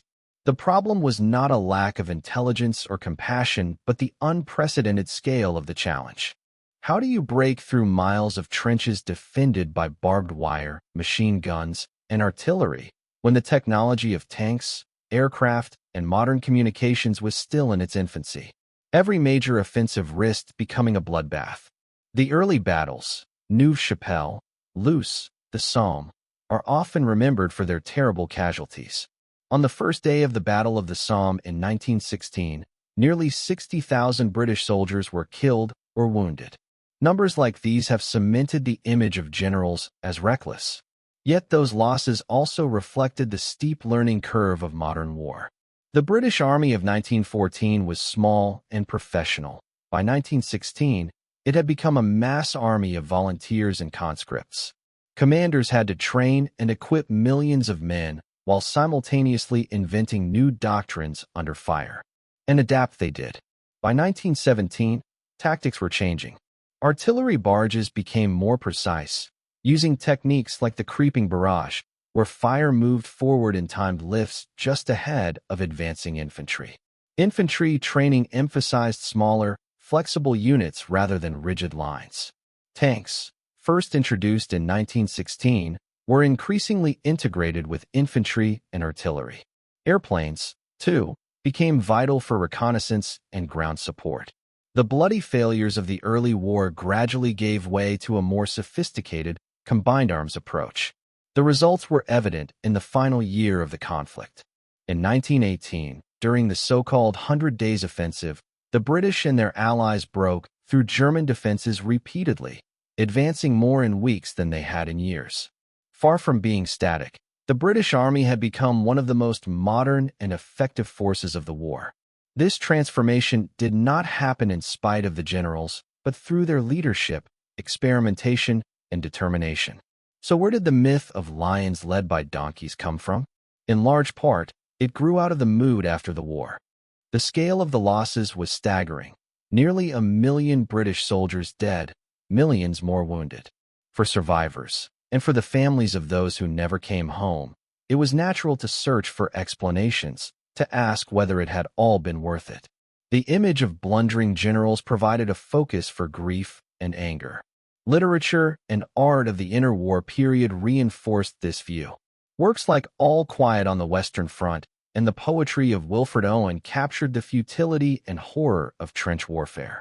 In Britain, satirical plays like Oh, What a Lovely War and critical histories painted the generals as outdated aristocrats, indifferent to suffering. By the mid-20th century, this interpretation had become dominant, especially in popular culture. Yet historians today see a more balanced picture. The generals were fallible, certainly, and not every decision was wise. But they were also grappling with the most complex battlefield conditions the world had ever seen. They learned, they adapted, and in the end, they succeeded in leading their armies to victory.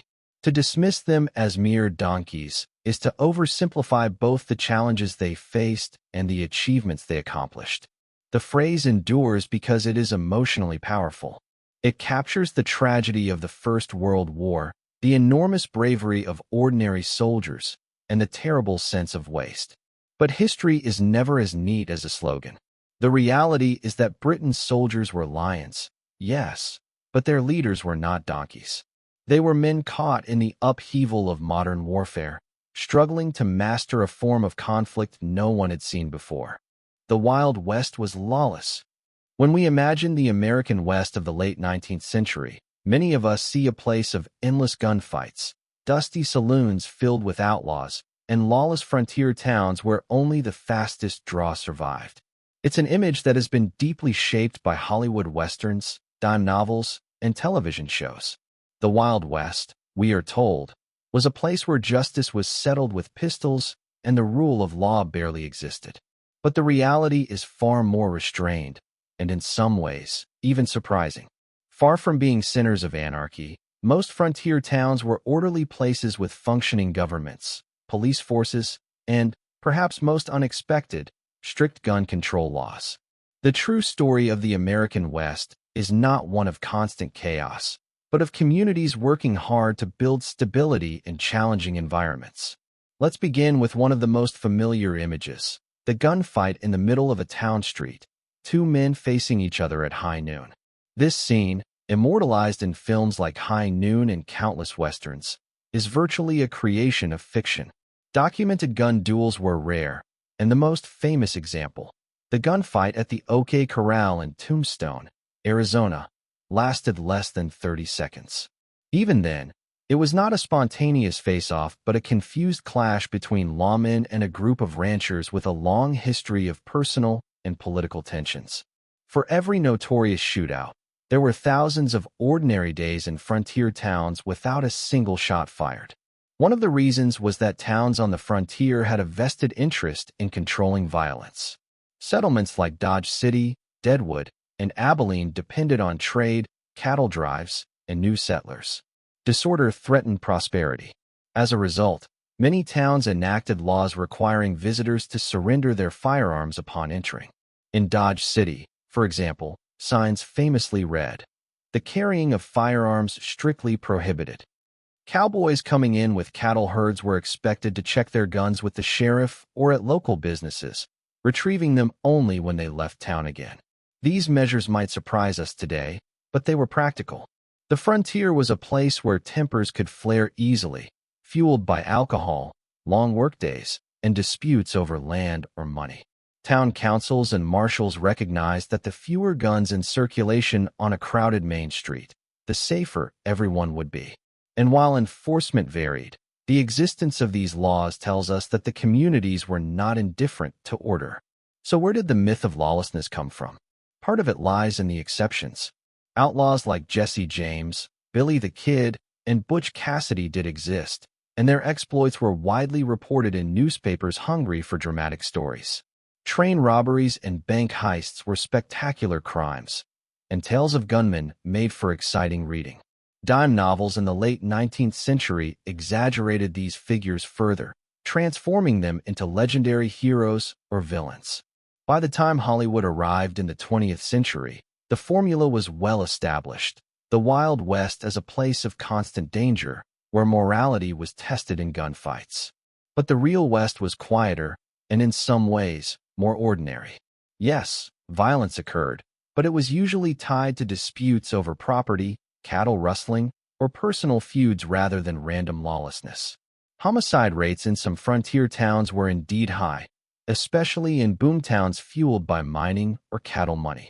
But those spikes were often temporary, declining as towns matured, attracted families, and developed stable institutions.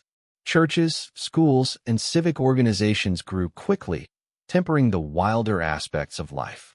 Another reason for the myth is cultural. By the late 19th and early 20th centuries, America was rapidly urbanizing. The image of the rugged West provided a counterpoint to the modern, industrial city. It became a symbol of freedom, individualism, and masculine toughness. Popular culture leaned heavily into this idea, and the gritty details of ordinances, town councils, and mundane law enforcement did not fit the narrative. The cowboy with his six-shooter became a national icon. Even if the real cowboys often spent more time repairing fences or herding cattle than dueling at dawn. There is also the matter of how Americans like to see themselves. The myth of the Wild West has been used as a kind of national origin story, emphasizing courage, independence, and the ability to tame chaos. It is easier, and perhaps more thrilling, to imagine ancestors braving a violent wilderness than to remember them writing municipal bylaws about firearm storage. Myth serves identity, not accuracy. When we pull back the curtain, though, the truth is compelling in its own right. The American frontier was not lawless. It was a place where communities were constantly negotiating between freedom and order. The very presence of strict gun laws in towns shows us how much these communities valued stability. And the transformation of the frontier into the mythic Wild West reminds us how powerful storytelling can be in shaping memory. The West was not wild in the way we imagine. It was a place of both hardship and creativity, of tension but also cooperation. Violence was present, but it was not the defining feature of daily life. That reputation belongs less to history than to the imagination of novelists and filmmakers. The true story of the West is perhaps less dramatic, but it is no less fascinating. People working to build order at the very edge of a growing nation. World War II, the Good War myth. World War II is often remembered as the Good War. It is the conflict most easily framed as a battle of good against evil, democracy against tyranny, freedom against fascism. It gave us iconic images of American soldiers storming the beaches of Normandy, of British resilience during the Blitz, of Soviet determination at Stalingrad. And at its center stands Adolf Hitler and the Nazi regime, whose crimes against humanity are among the darkest in recorded history. Because of this, the war is often presented as morally clear, a time when everyone knew what they were fighting for. It is remembered as the moment when the world united against tyranny. But as with so many myths of history, this neat picture hides a far more complicated reality. The truth is that World War II was not universally supported at the time, nor were its moral divisions as obvious as they appear in hindsight. Reluctance, ambiguity, and self-interest played enormous roles, and the narrative of a good war was built largely after the fact. To understand this, we must begin with the years before America entered the conflict. Throughout the 1930s, the United States remained deeply isolationist. The memory of the First World War lingered bitterly. Many believed that American lives had been wasted in a European struggle that had achieved little but more instability. Organizations like the America First Committee, which counted famous figures such as Charles Lindbergh among its supporters, argued that the United States should avoid entanglement in another foreign war. In 1940, public opinion polls suggested that most Americans wanted to keep out of the European conflict, even as Nazi Germany overran France and threatened Britain. The attack on Pearl Harbor in December 1941 changed everything, drawing the United States directly into the war. But even then, the focus was initially more on Japan than on liberating Europe or confronting Nazi atrocities. America's mobilization was vast and transformative, yet it was not simply a crusade for justice. Economic interests, imperial competition, and national security all played central roles in the decision to fight. Another uncomfortable truth lies in the timing of the Holocaust's recognition. Today, the Holocaust is seen as the defining moral cause of the war, the ultimate proof that this was indeed a struggle between good and evil. But during the war itself, the scale of Nazi crimes against the Jews was not widely publicized, nor was it the central justification for fighting. Reports of mass killings filtered out of Europe, but they were often doubted, dismissed, or downplayed. Governments worried about fueling panic or being accused of exaggeration for propaganda purposes. Even when knowledge grew clearer by 1942 and 1943, the Allies prioritized defeating Germany militarily over directly intervening in the death camps. Railways to Auschwitz were never bombed, not because it was impossible, but because it was not considered a strategic priority. The liberation of the camps in 1945 shocked the world, but it also reshaped how the war was remembered. What had been a conflict fought for survival and geopolitics became, in memory, a fight to end genocide. It is also important to recognize that not all of the Allies' conduct was beyond reproach. The Soviet Union, whose sacrifices on the Eastern Front were decisive in defeating Hitler, was itself a brutal regime under Joseph Stalin. responsible for purges, mass famines, and forced labor camps. Britain and France were still colonial powers, fighting not only for freedom in Europe but also to preserve empires abroad. The United States, meanwhile, practiced racial segregation at home, even as it fought against racist ideologies abroad. Japanese Americans were interned in camps during the war, stripped of their rights, despite no evidence of disloyalty. These contradictions make it difficult to sustain the notion of World War II as a simple contest of good versus evil. So why, then, does the myth of the good war endure so strongly? Much of it has to do with what came after. The devastation of the conflict, the sheer scale of loss, demanded that meaning be found. Victory over Nazism provided that meaning. In the Cold War that followed, it was politically useful for Western nations to frame World War II as a moment of moral clarity, contrasting starkly with the ideological struggle against communism. For Americans, it also became a foundation for national identity, proof of the country's ability to rise to a challenge, to act as a force for good in the world. Popular culture reinforced this image. Films like The Longest Day or Saving Private Ryan highlighted heroism and sacrifice while minimizing the ambiguities. Veterans themselves often supported this framing. They had lived through extraordinary hardship, and the idea that their sacrifices had been for a righteous cause was deeply comforting. Few wanted to believe that their suffering had been shaped as much by politics and pragmatism as by moral necessity. The result is that World War II has become the closest thing to a sacred conflict in modern memory. It is taught in schools as the ultimate example of just war, invoked by politicians to justify new conflicts, and remembered with pride by nations that participated. And yet, when we peel back the layers, we see a war that was messy, uncertain, and morally complex. The soldiers who fought were brave. The cause against Nazi Germany was just, but the motivations, strategies, and decisions were shaped by far more than morality alone. To call it the Good War is to simplify a story that deserves to be understood in all its depth. It was not a fairy tale of heroes and villains, but a brutal, global struggle in which nations acted from fear, interest, and survival as much as from principle. The myth endures because it comforts us, but the truth is more sobering, and perhaps more valuable. By remembering World War II in its full complexity, we not only honor the sacrifices of those who fought, but also recognize the messy realities of history, where good and evil are rarely so clearly divided. Medieval medicine was primitive. When most people picture medieval medicine, the images that come to mind are often grim. Leeches and bloodletting, strange potions brewed from animal parts, doctors waving incense or chanting prayers to drive away illness. It is easy to imagine that medieval Europeans had little understanding of the human body and that they were helpless against disease. Popular culture has done much to reinforce this view, painting the centuries between the fall of Rome and the Renaissance as a time of superstition and ignorance.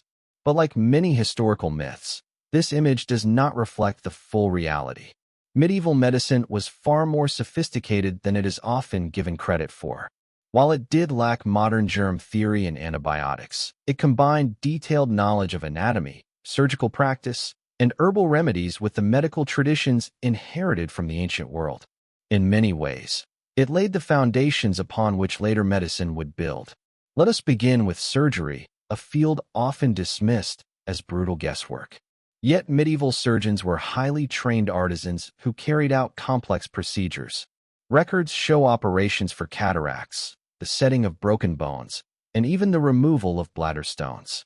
Trepanation, the cutting of a hole in the skull, was performed to relieve pressure from head injuries. Far from being reckless, surgeons developed careful techniques, using antiseptic substances like wine, vinegar, and honey to cleanse wounds.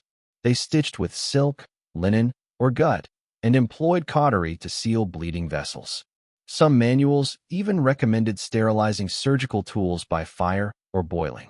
One of the most famous figures was Henri de Mondeville, a French surgeon in the early 14th century who emphasized cleanliness, the use of bandages, and the importance of diet in recovery. His student, Guy de Chauliac, produced a monumental text known as the Chirurgia Magna in 1363, which compiled centuries of surgical knowledge into a reference book that was used across Europe for generations. These works show a methodical, careful approach to healing, a far cry from the caricature of butchers hacking at patients. Beyond surgery, medieval physicians also relied on a vast pharmacopoeia of herbal medicine. Plants such as willow bark, which contains the compound later synthesized as aspirin, were used to relieve pain and reduce fevers. Garlic was prescribed for infections, fennel for digestion, and mint for respiratory problems. Monasteries often maintained physic gardens, where monks cultivated herbs both for cooking and for medical use. Texts like the Leech Book of Bald, an Anglo-Saxon medical collection, record dozens of such remedies, combining practical observation with religious elements. It is true that medical thought in Europe was heavily influenced by Galen, the ancient Roman physician, and his theory of the four humors: blood, phlegm, yellow bile, and black bile. The idea that health depended on balancing these humors led to treatments such as bloodletting. But while this framework may seem misguided today, it represented a serious attempt to explain illness in natural rather than purely supernatural terms. Galenic theory provided a consistent system for diagnosis and treatment, and within its boundaries, medieval physicians observed and experimented. Importantly, European medicine did not develop in isolation. During the Islamic Golden Age, from the 8th to the 13th centuries, scholars across the Middle East translated, preserved, and expanded upon Greek and Roman medical texts. Figures like Avicenna, whose canon of medicine became one of the most influential medical books in history, brought together knowledge from across cultures.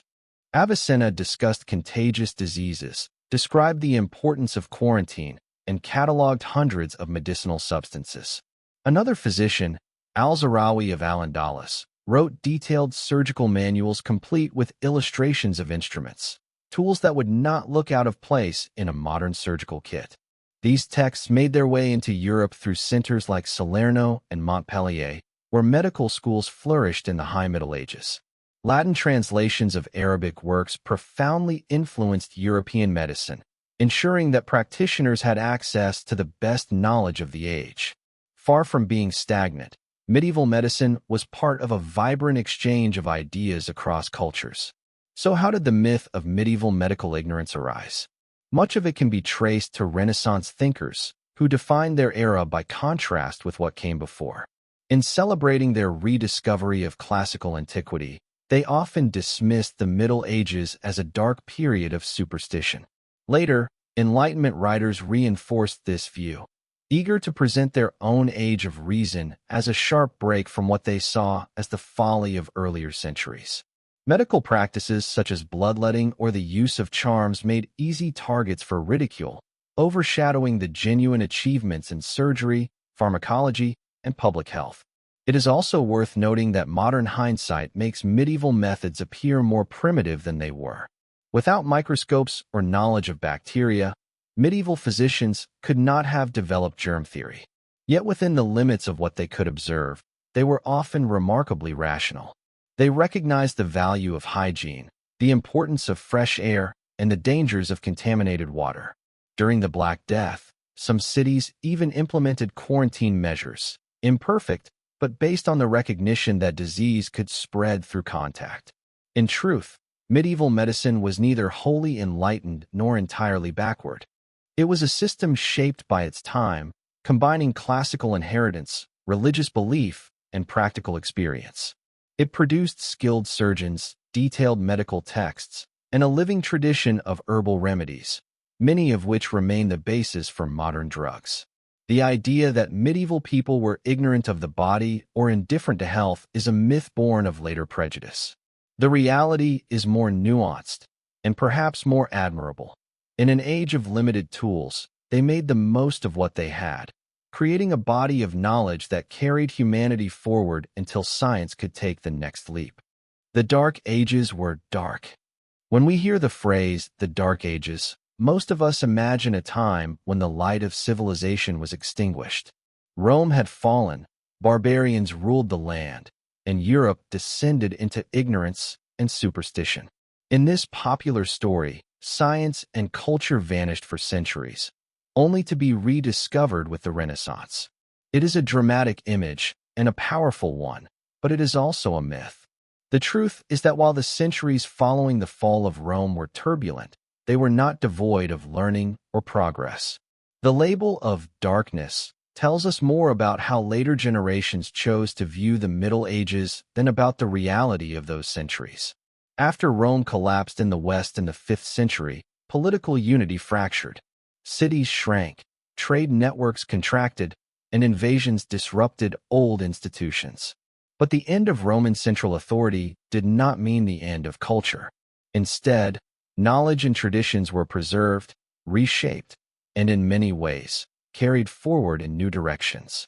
One of the most important engines of preservation was the Christian monastery. Across Europe, monks devoted themselves to copying manuscripts, painstakingly, by hand, ensuring that works of classical antiquity survived. In the scriptoria of monasteries in Ireland, Italy, and beyond, texts by authors like Virgil, Cicero, and Aristotle were carefully transcribed.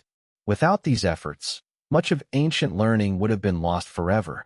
Alongside classical literature, the Bible and theological works were copied, studied, and commented upon, weaving classical thought into the intellectual life of medieval Europe. Monasteries also served as centers of practical knowledge. They maintained agricultural innovations, experimented with crop rotation, and developed methods for brewing, cheesemaking, and herbal medicine. The rhythm of monastic life, ordered, disciplined, and tied to the seasons, created stable environments where both spiritual and intellectual pursuits could flourish.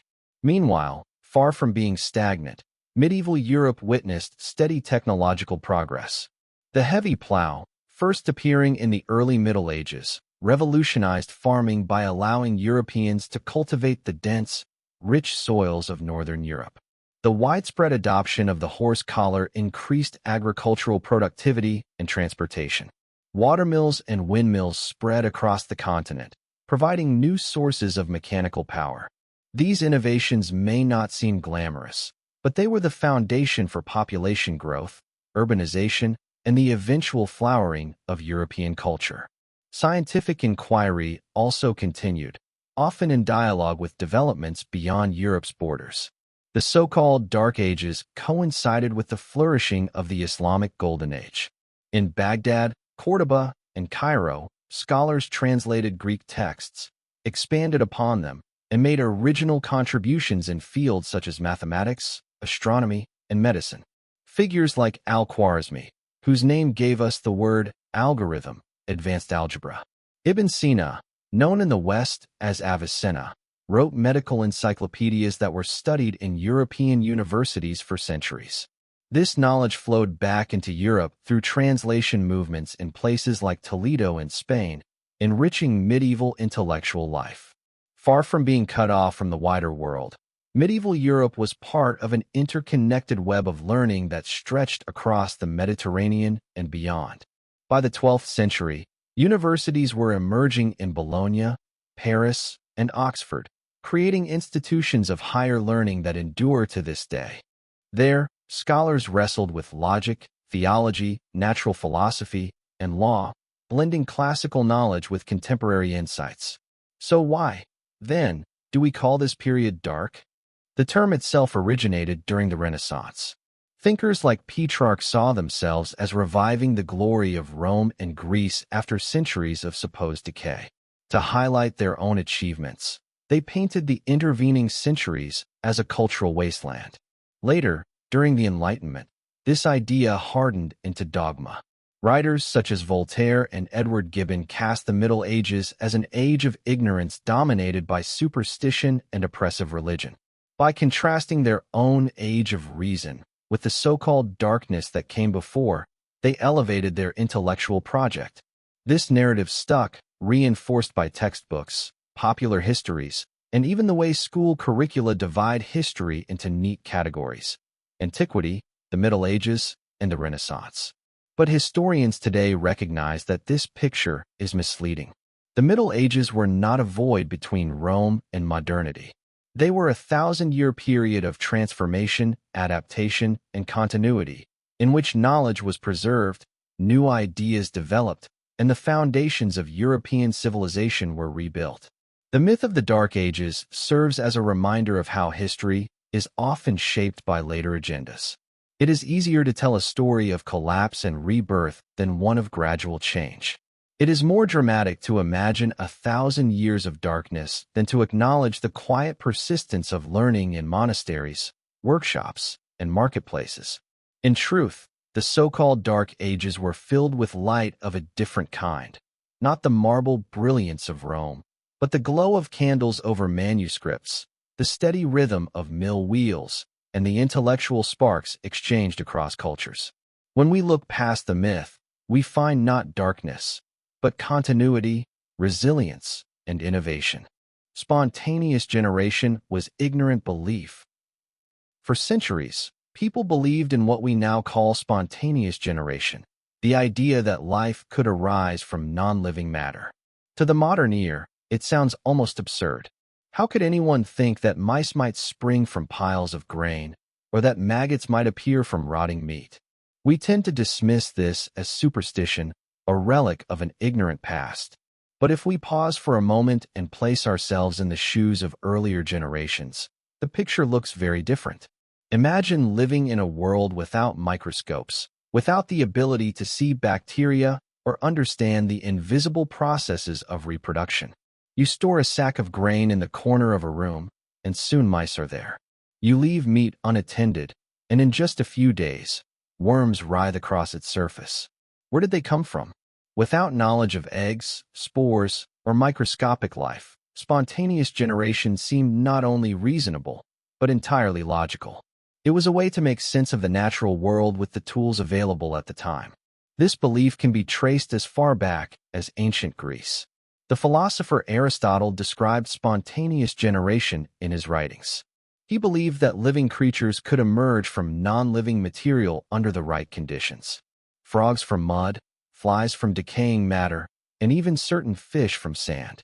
For Aristotle, this was not an act of magic, but part of the natural order, life springing forth continuously from the world around it.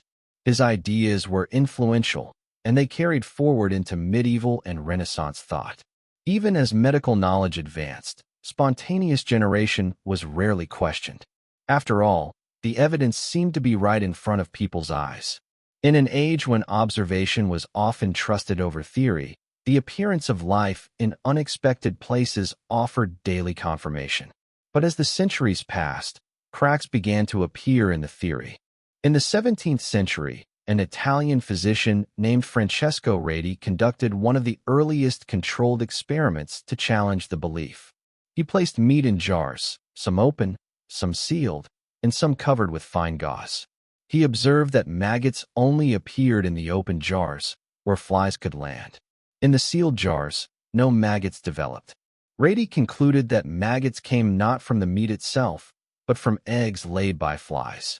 This was a profound step forward, but spontaneous generation was not so easily abandoned. Many scientists argued that while Redi had disproved generation of higher organisms like maggots, microscopic life was different. Surely bacteria and tiny creatures could appear from lifeless matter, since they seemed to bloom in broth and stagnant water with no visible cause. It took the work of later scientists to finally lay the idea to rest. In the 18th century, Lazzaro Spallanzani boiled broth in sealed flasks and showed that no microbes appeared, unless the seal was broken and air allowed in. Yet even his work left room for doubt, because many thought boiling might have destroyed the mysterious, vital force needed for life. The definitive answer came in the 19th century with the work of Louis Pasteur.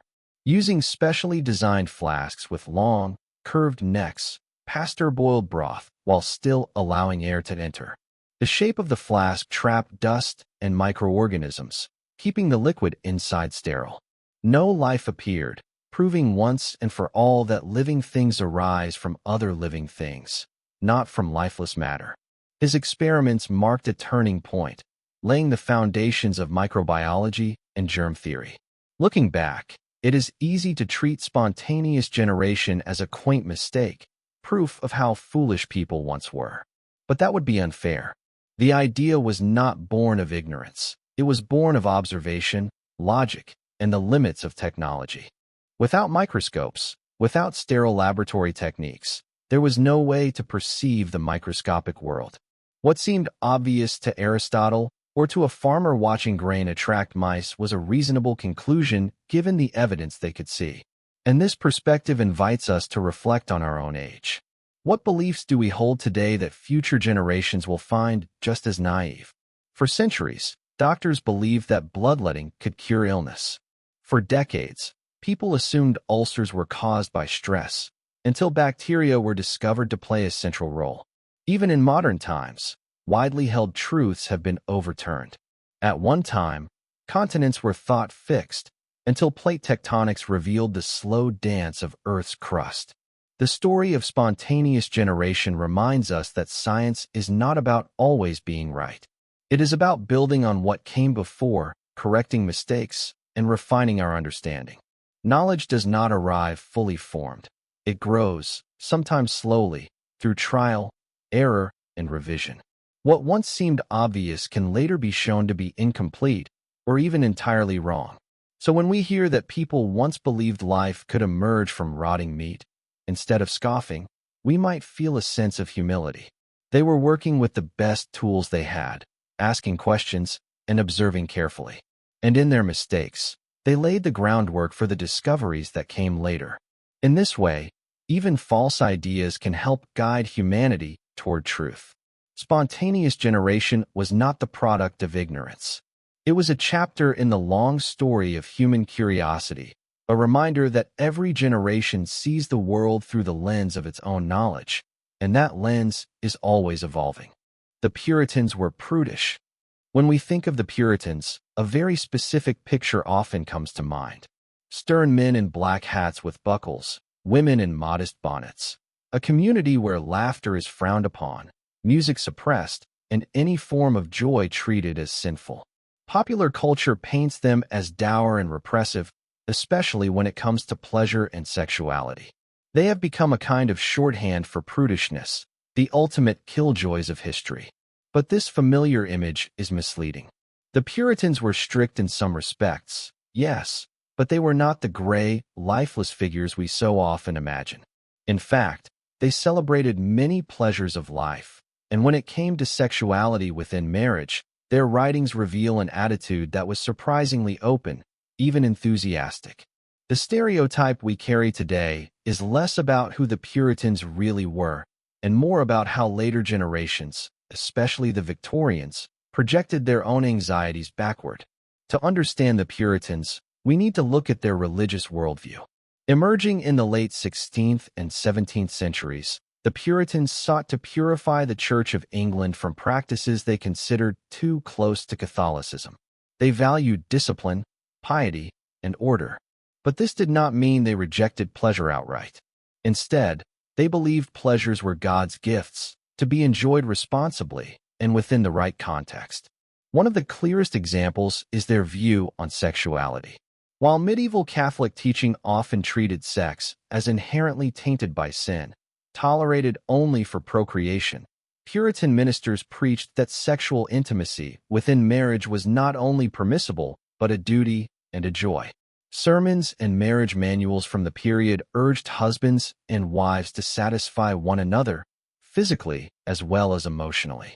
Richard Baxter, a well-known Puritan pastor, advised couples to maintain sexual relations cheerfully and frequently, warning against neglect that might tempt either partner into sin. William Gouge, another Puritan writer, wrote plainly that marital sex was an act of mutual comfort, meant to bind husband and wife together. Even more striking is how they spoke about women's pleasure. Unlike many cultures where female desire was downplayed or ignored, Puritan ministers explicitly stated that wives had the same rights to satisfaction as husbands. One popular manual, The Christian's Marriage, emphasized that a husband must not approach his wife selfishly, but with care for her delight. In their own way, The Puritans were advocating something close to what we might now call sexual equality, though always within the boundaries of marriage. Their attitudes toward other pleasures also challenged the stereotype. Beer and cider were common in Puritan households, and not seen as sinful in moderation. Festivals and feasts were part of community life, though they preferred celebrations focused on religious themes rather than the rowdier, pre-Reformation traditions. Music, too, was not banned, though they favored psalms and hymns over secular tunes. Even games and recreation had their place, provided they did not interfere with worship or moral living. So where does the image of the joyless Puritan come from? Much of it can be traced to the 19th century, when Victorians began reshaping cultural memory. The Victorians were deeply concerned with propriety, sexual restraint, and rigid moral codes.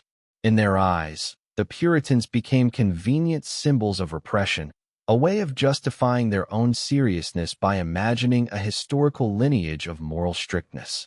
Literature from this era, including novels and moral tracts, emphasized the Puritans' sternness while downplaying their humanity. The American story of the Puritans, especially the Pilgrims of New England, also contributed. In the 19th and early 20th centuries, New England intellectuals and textbook writers often portrayed the Puritans as severe founders of a disciplined nation. This framing supported ideas about American exceptionalism and hard work, even if it distorted the more complex reality. Of course, Puritan society was not free from repression. They enforced strict moral codes, punished adultery, and restricted certain forms of entertainment. Their communal life placed heavy emphasis on conformity, and dissenters often faced harsh treatment. But this is not the same as blanket hostility to pleasure. The historical record shows us a people who believed joy, laughter, and intimacy had their rightful place, provided they aligned with God's order. Primary sources make this plain. In personal letters and diaries, Puritans described affectionate marriages, shared meals, and celebrations with neighbors. Court records reveal disputes about sexual neglect in marriage, taken seriously by judges who believed both husband and wife had rights to intimacy. These sources, written in the plain language of everyday life, remind us that Puritans were people, not caricatures. The persistence of the Prudish Puritan myth tells us as much about our own culture as about theirs. We often use the past as a mirror, projecting our current values and anxieties backward. For the Victorians, imagining Puritans as ultra-repressed reinforced their own ideals. For us today, casting Puritans as uptight provides a foil against which modern society can appear liberated and open. In both cases, the stereotype serves a function, but it obscures the reality. When we set aside the myth, we find that the Puritans were neither libertines nor killjoys. They were human beings, deeply religious, but also deeply invested in the pleasures of family, community, and even the bedroom. They believed joy was not sinful, but sacred when properly directed. And that perspective, surprisingly warm and balanced, is a long way from the cold, joyless image we so often associate with their name. The Salem witch trials and mass hysteria. When we hear the phrase Salem witch trials, most of us imagine an entire community losing its mind. A town consumed by fear, where neighbors turned on each other, and superstition swept away reason. The popular image is one of mass hysteria, of a whole society caught up in a frenzy of accusations and executions. But the reality is far more complex. Salem's witch trials were not the product of universal madness. They were rooted in very specific tensions, social rivalries, economic disputes, and political divisions that converged in one community at one moment in time. The story has been retold so many times, through literature and theater, that it has come to stand for something larger than itself, often obscuring what really happened. The events began in 1692, in Salem Village, a small Puritan settlement in Massachusetts. A group of young girls, including Betty Paris and Abigail Williams, began to exhibit strange behaviors. They screamed, contorted, and claimed to be tormented by invisible spirits. Local ministers, already steeped in a worldview that allowed for the possibility of witchcraft, saw these fits as evidence of the devil's work. When the girls named women in the community as their tormentors, the accusations began to spread. Within months, the trials expanded far beyond the initial circle. In total, around 200 people were accused, 30 were found guilty, and 19 were executed by hanging. One man, Giles Corey, was pressed to death with heavy stones for refusing to enter a plea. Compared to the population of Salem Village, just a few hundred people, this was devastating. But it is important to note that even at the height of the crisis, not everyone believed. Many ministers, judges, and ordinary villagers expressed skepticism. The hysteria was not unanimous. It was concentrated, contested, and shaped by local conditions. At the heart of the accusations were deep social divisions. Salem Village was a community in conflict. Factions had formed over church leadership, land boundaries, and the struggle between traditional farming families and more commercially minded neighbors connected to Salem town, a nearby port. The families of many accusers tended to be aligned with the older, agrarian faction, while those accused often came from families tied to trade and prosperity. In this way, accusations of witchcraft were entangled with disputes over property, inheritance, and the future direction of the village. Gender and hierarchy also played crucial roles. The majority of those accused were women, particularly women who did not fit neatly into Puritan expectations. Widows, outspoken women, and those without male protection were especially vulnerable. Some accusations targeted women whose property ownership challenged traditional gender norms. In a society where stability depended on clear social hierarchies, accusations became a way of policing boundaries and punishing those who stepped outside them. Economics, too, shaped the panic. Salem was experiencing strain, disputes over grazing rights, encroaching settlement, and the pressures of a growing market economy. The late 17th century was also a time of broader insecurity in New England. Wars with native peoples on the frontier, outbreaks of disease, and political upheaval after the overthrow of the Dominion of New England created a climate of anxiety. Witchcraft accusations, in this sense, became a way to give shape to fears that were otherwise diffuse and overwhelming. As the trials wore on, cracks began to show. Some prominent ministers, including Increase Mather, warned against the reliance on spectral evidence, the claims of visions and spirits seen only by the accusers. In October of 1692, Governor William Phips intervened, prohibiting further arrests and dissolving the special court. Within months, the executions ceased, and by 1693, the crisis was over. In later years, the colony formally apologized, and compensation was offered to families of the victims. So why does the myth of mass hysteria endure? Part of the answer lies in the way the story has been retold. In the 19th century, the Salem witch trials became a symbol of the dangers of superstition and religious fanaticism. Writers used it as a cautionary tale about the perils of intolerance. In the 20th century, Arthur Miller's play The Crucible cemented the image of Salem as a community consumed by irrational panic. Written during the era of McCarthyism, Miller used Salem as an allegory for political persecution in his own time. His work was brilliant as drama, but it also blurred the line between history and metaphor, leaving many with the impression that Salem was simply a story of mass hysteria. Yet when we look closely, the Salem trials are less about universal madness and more about local struggles.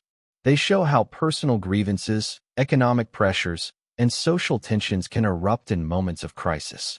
They remind us that accusations of witchcraft were not random, but often targeted, reflecting the fears and resentments of a divided community.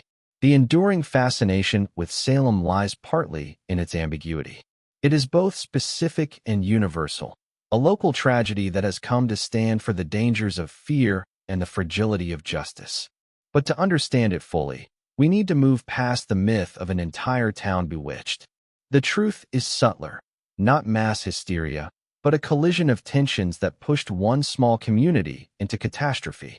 In remembering Salem, we are reminded of how myths of the past often serve the needs of the present. Whether in Miller's allegory or in popular imagination, Salem has been reshaped to warn us about fanaticism, intolerance, or the dangers of unreason. The real story is both more grounded and more unsettling. It shows us how ordinary disputes over land, status, and power can, under pressure, turn deadly. Native Americans and Thanksgiving. When most Americans picture the first Thanksgiving, the image is familiar and comforting.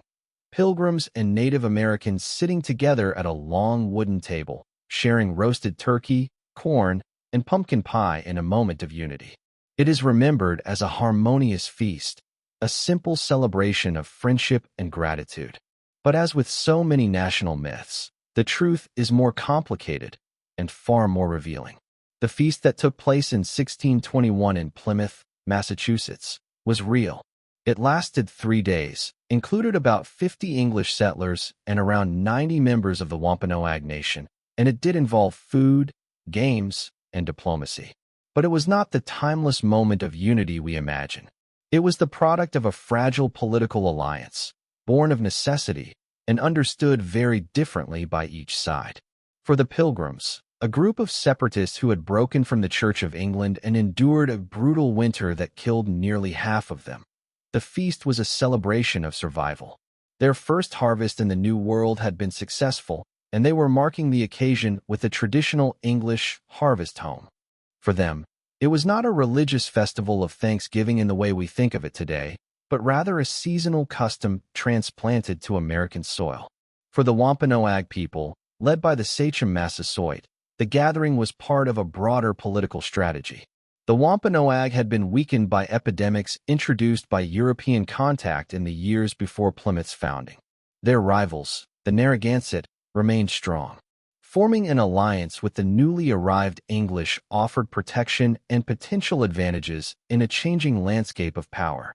When Wampanoag warriors arrived at the settlement, possibly in response to hearing gunfire from Pilgrim celebrations, they chose to stay, contribute food, and participate in the feast. For them, it was less about shared gratitude and more about sealing a diplomatic relationship. The differences in perspective are striking. For the English, the Wampanoag were useful allies in an unfamiliar land. For the Wampanoag, the English were potential partners in a dangerous regional conflict. What we remember as Thanksgiving was, in fact, a meeting grounded in mutual self-interest rather than pure harmony. The image of Thanksgiving as a peaceful and timeless moment did not emerge until centuries later. In the mid-19th century, during the Civil War, President Abraham Lincoln proclaimed Thanksgiving a national holiday, hoping to foster unity in a divided nation. Writers and illustrators romanticized the Pilgrim Feast, turning it into a symbol of shared American origins. The more complicated realities of colonial violence, dispossession, and cultural misunderstanding were pushed aside. This sanitized story has endured because it serves a powerful purpose. By focusing on a single meal of cooperation, it suggests that colonists and native peoples entered into a partnership that was natural and harmonious. It leaves out the devastating consequences of colonization, the spread of disease, the seizure of land, and the wars that followed. It also frames Native Americans as passive participants in the story of America's founding, rather than as independent nations with their own agendas and histories. When we return to the primary sources, the story looks different. Edward Winslow, one of the leaders of Plymouth Colony, wrote in a letter about the 1621 feast. He described how the Pilgrims had gathered their harvest, hunted for fowl, and entertained Massasoit and his men. He mentioned that the Wampanoag contributed venison, adding to the abundance. But nowhere in his account is there a suggestion of a sacred covenant of unity. It reads more like a practical description of a community event, with guests arriving and food being shared. Other accounts remind us that relations between the English and native peoples were often tense. Just 2 years after the feast, in 1623, the Pilgrims held another Thanksgiving, this one to celebrate a military victory over native opponents. By the 1670s, the fragile peace had collapsed entirely. King Philip's War, named after Massasoit's son Metacom, called Philip by the English, devastated New England. Thousands of native people were killed or enslaved, and entire communities were destroyed. The alliance that had once been symbolized by the feast was shattered. Yet the myth of Thanksgiving persisted. School plays, children's books, and popular media turned the Pilgrims and Indians into timeless figures, locked in a moment of friendship. In this way, Thanksgiving became not only a holiday of gratitude but also a story of national origins, a story that smoothed over the conflicts of colonization. Recognizing this complexity does not mean we must abandon Thanksgiving. Gratitude, family gatherings, and the marking of harvest and plenty are universal human traditions. But it does mean that we should remember the real history beneath the myth.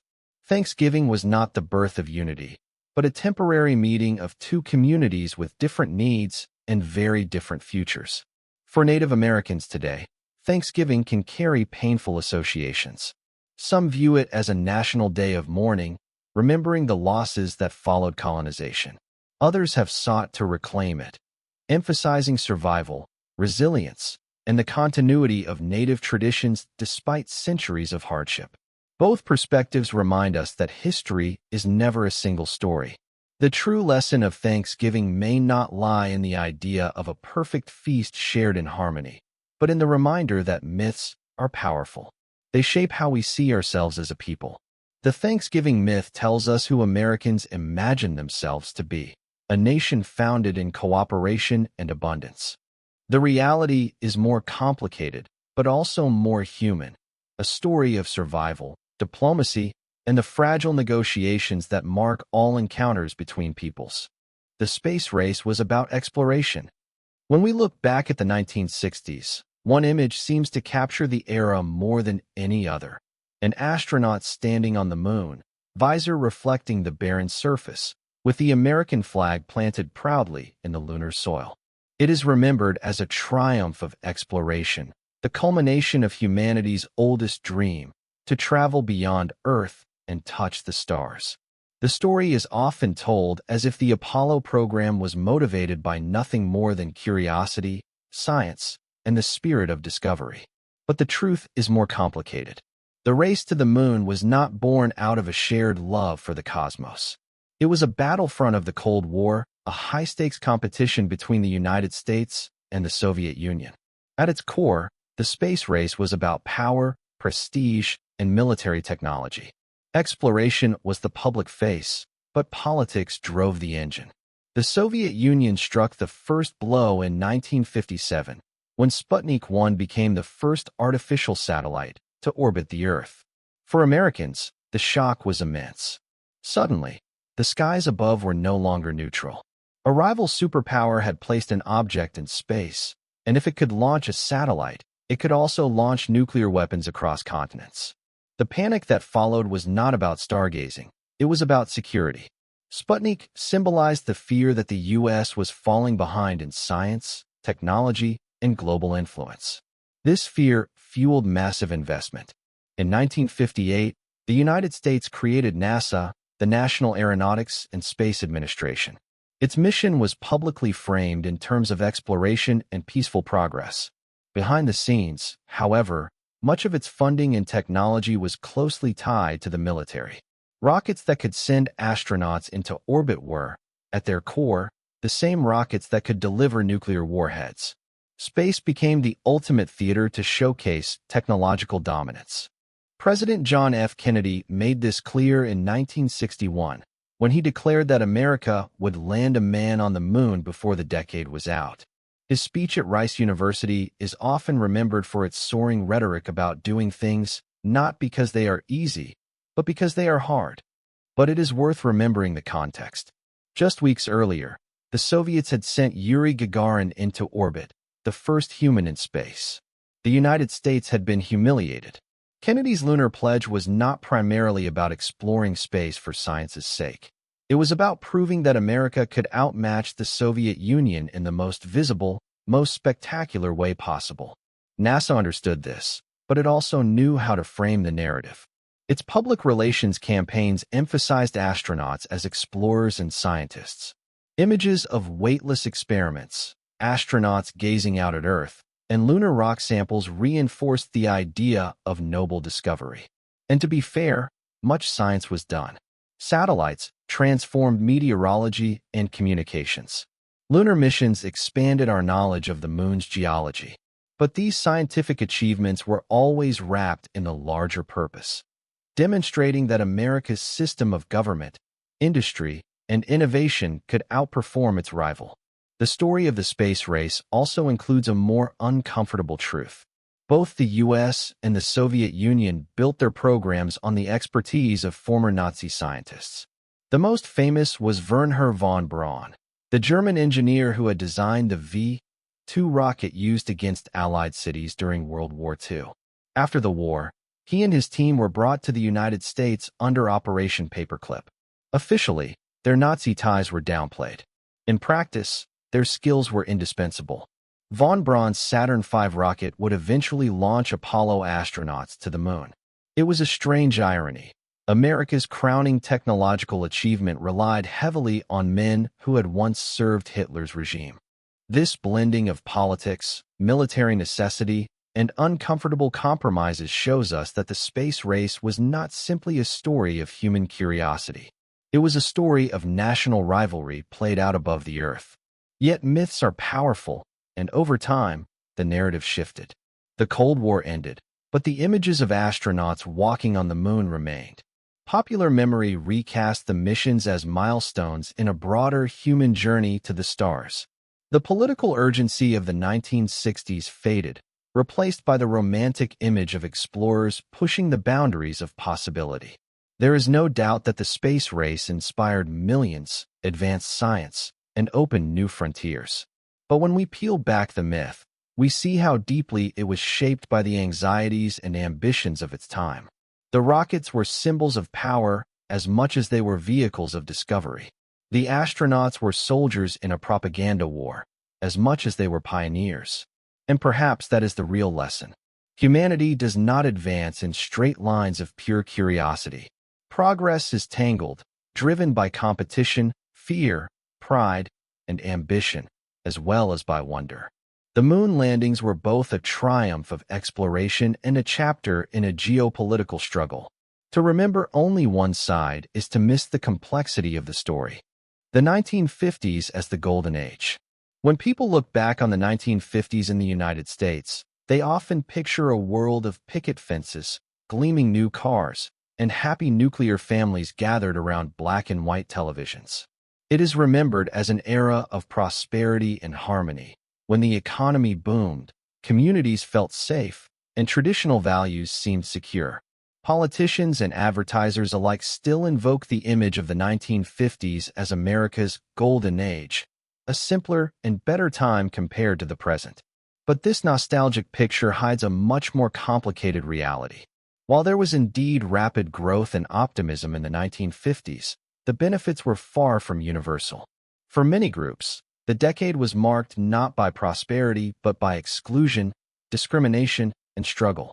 Understanding the truth means peeling away the layers of nostalgia to see who actually thrived, who was left behind, and why the memory of the 1950s continues to shine so brightly. The economic boom that fueled the suburban dream was real. After World War II, the U.S. emerged as the world's dominant industrial power. European and Asian economies were still rebuilding from devastation, leaving American factories and businesses unrivaled. Wages rose, consumer goods flowed, and new technologies, from washing machines to television sets, entered households at an unprecedented rate. For many white, middle-class families, this was indeed a time of material comfort unlike anything their parents had known during the Great Depression or the war years. One of the most powerful symbols of this prosperity was the suburb. Developments like Levittown in New York offered affordable homes to returning veterans and their families. Government programs such as the GI Bill made it easier for millions of servicemen to buy houses and attend college, paving the way for upward mobility. The ideal of the tidy suburban home with a stay-at-home mother and working father became the centerpiece of 1950s culture. Advertisers promoted it, television shows like Leave It to Beaver reinforced it, and for those who could access it, the lifestyle seemed attainable. Yet beneath this picture lay deep exclusions. The benefits of the GI Bill and suburban development were not distributed equally. African American veterans, for example, often faced discriminatory lending practices known as redlining, which barred them from buying homes in many suburban neighborhoods. Banks, real estate agents, and federal housing policies reinforced segregation, keeping Black families confined to underfunded urban areas.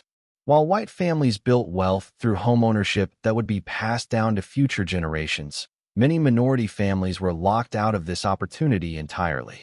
Gender roles also tell a more complicated story.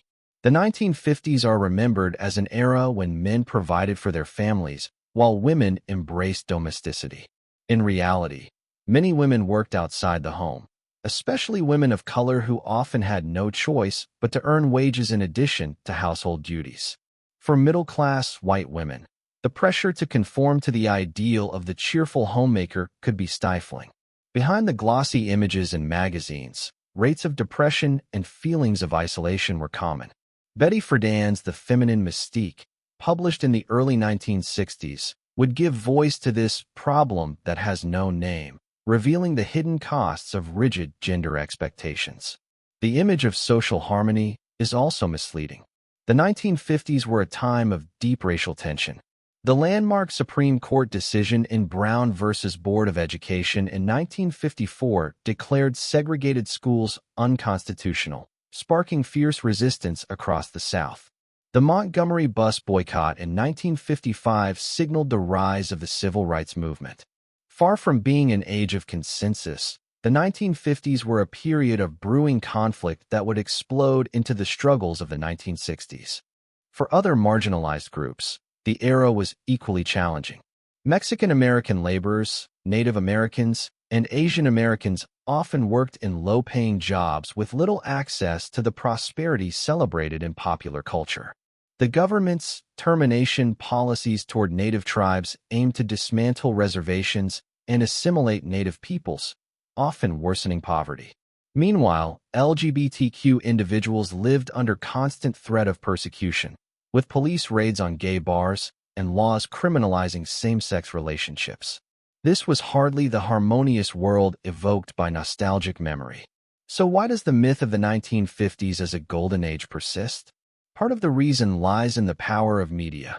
Television, advertising, and popular culture of the time presented a very selective image of American life, one dominated by white, middle-class families living in suburbs. These images became etched into the national imagination. Later generations grew up with reruns and cultural references that reinforced the same vision. Another reason is psychological. In times of uncertainty or social upheaval, people often look back to earlier decades as periods of stability. The 1950s, sandwiched between the turmoil of the Great Depression and World War II on one side, and the upheavals of the 1960s on the other, seem in hindsight like an oasis of calm. Yet this calm was not universal. It was the calm of those who benefited from the system, not those who fought against it. Economically, too, the prosperity of the 1950s was built on unique conditions that would not last. America's industrial dominance was temporary.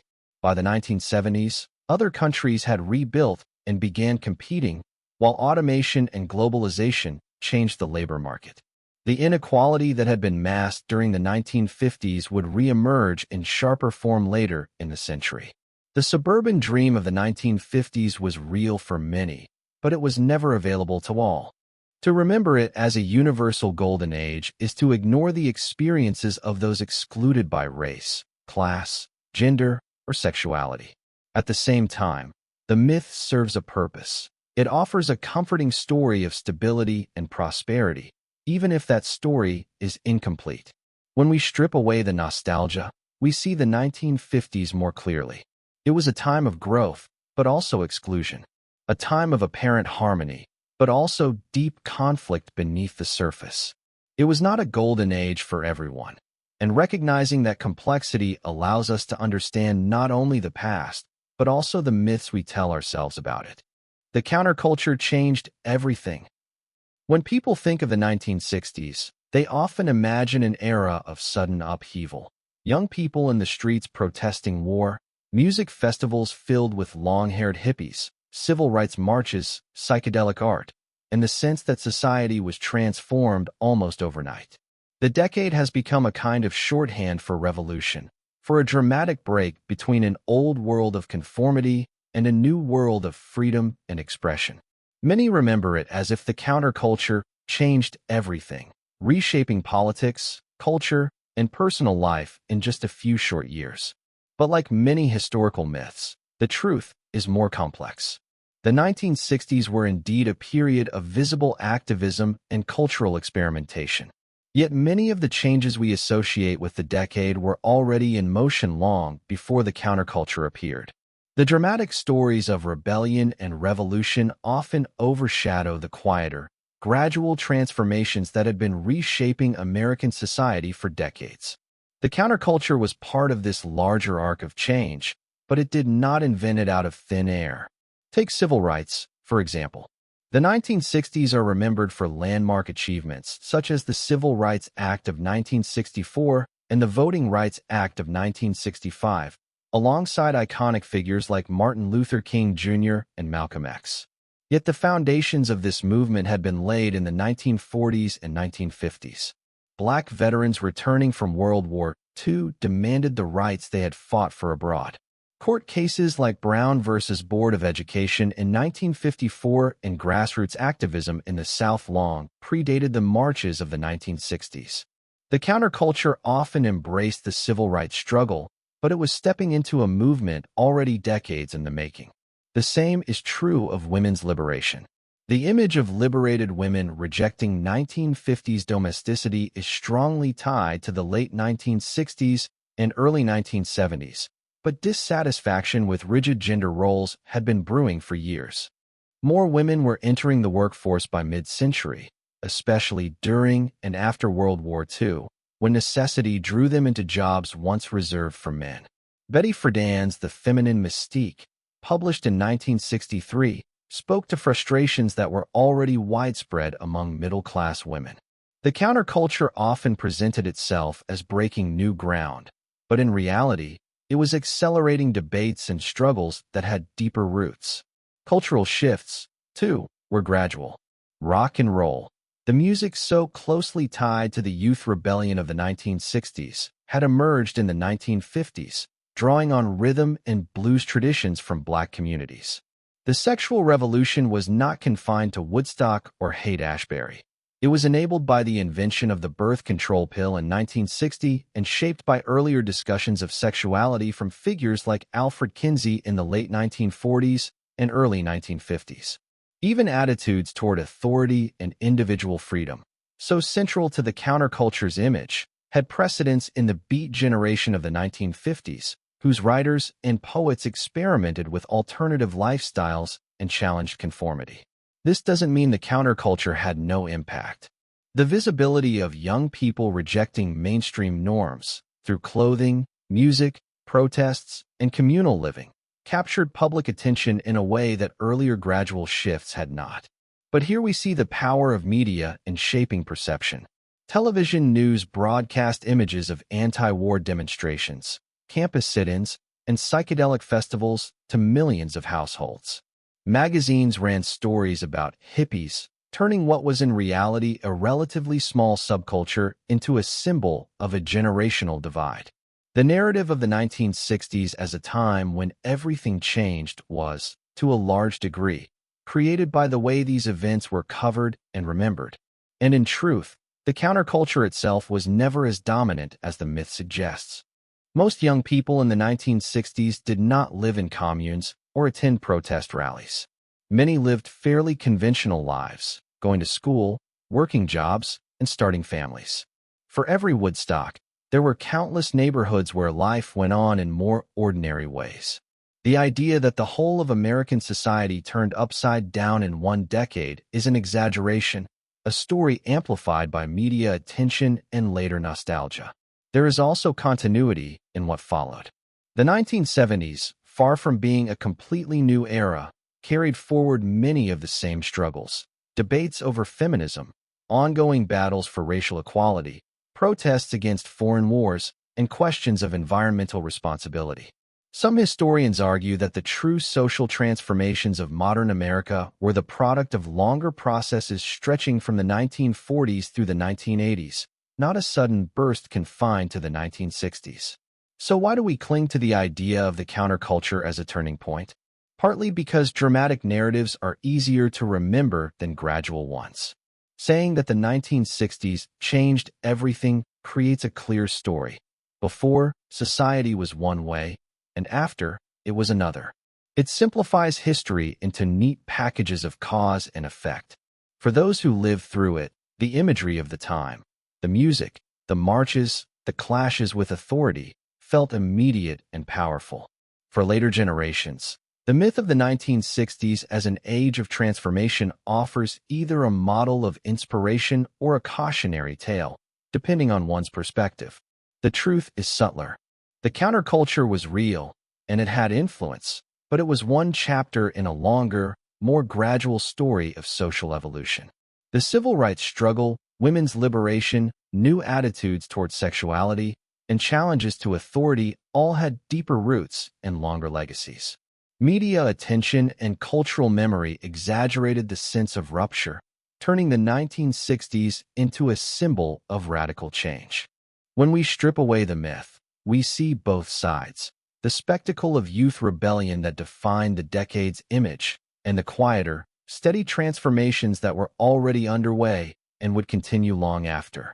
The counterculture did not change everything, but it did make visible a set of changes that had been building for years, giving them an energy and a narrative that would shape how history was remembered. Conclusion. As we come to the end of our journey, let us pause for a moment and reflect. We have traveled through centuries of history, peeling back layer after layer of myth and misunderstanding. From pyramids to space rockets, from medieval medicine to suburban dreams, we have seen how easy it is for stories to replace facts, and how quickly those stories can harden into truth in our collective memory. And now, as you drift toward rest, we can ask the question that lies quietly beneath it all. Why do we believe historical myths in the first place? Part of the answer is psychological. Human beings are storytellers by nature. We crave narratives that are neat and satisfying. When history presents us with a messy tangle of motives, half-remembered details, and uncomfortable truths, we instinctively reach for simplicity. It is easier to imagine Marie Antoinette saying, "Let them eat cake," than to grapple with the complexities of French politics and propaganda. It is easier to remember Columbus as the heroic discoverer of America than to hold in mind the centuries of indigenous presence and the brutality of colonization. The simple story comforts us, even when it misleads. Education also plays its role. The way history is taught often favors convenience over complexity. In classrooms filled with children or teenagers, teachers rarely have time to unpack the contradictions of the past in their full detail. Instead, history is compressed into digestible pieces, heroes and villains, discoveries and revolutions, clear beginnings and clear endings.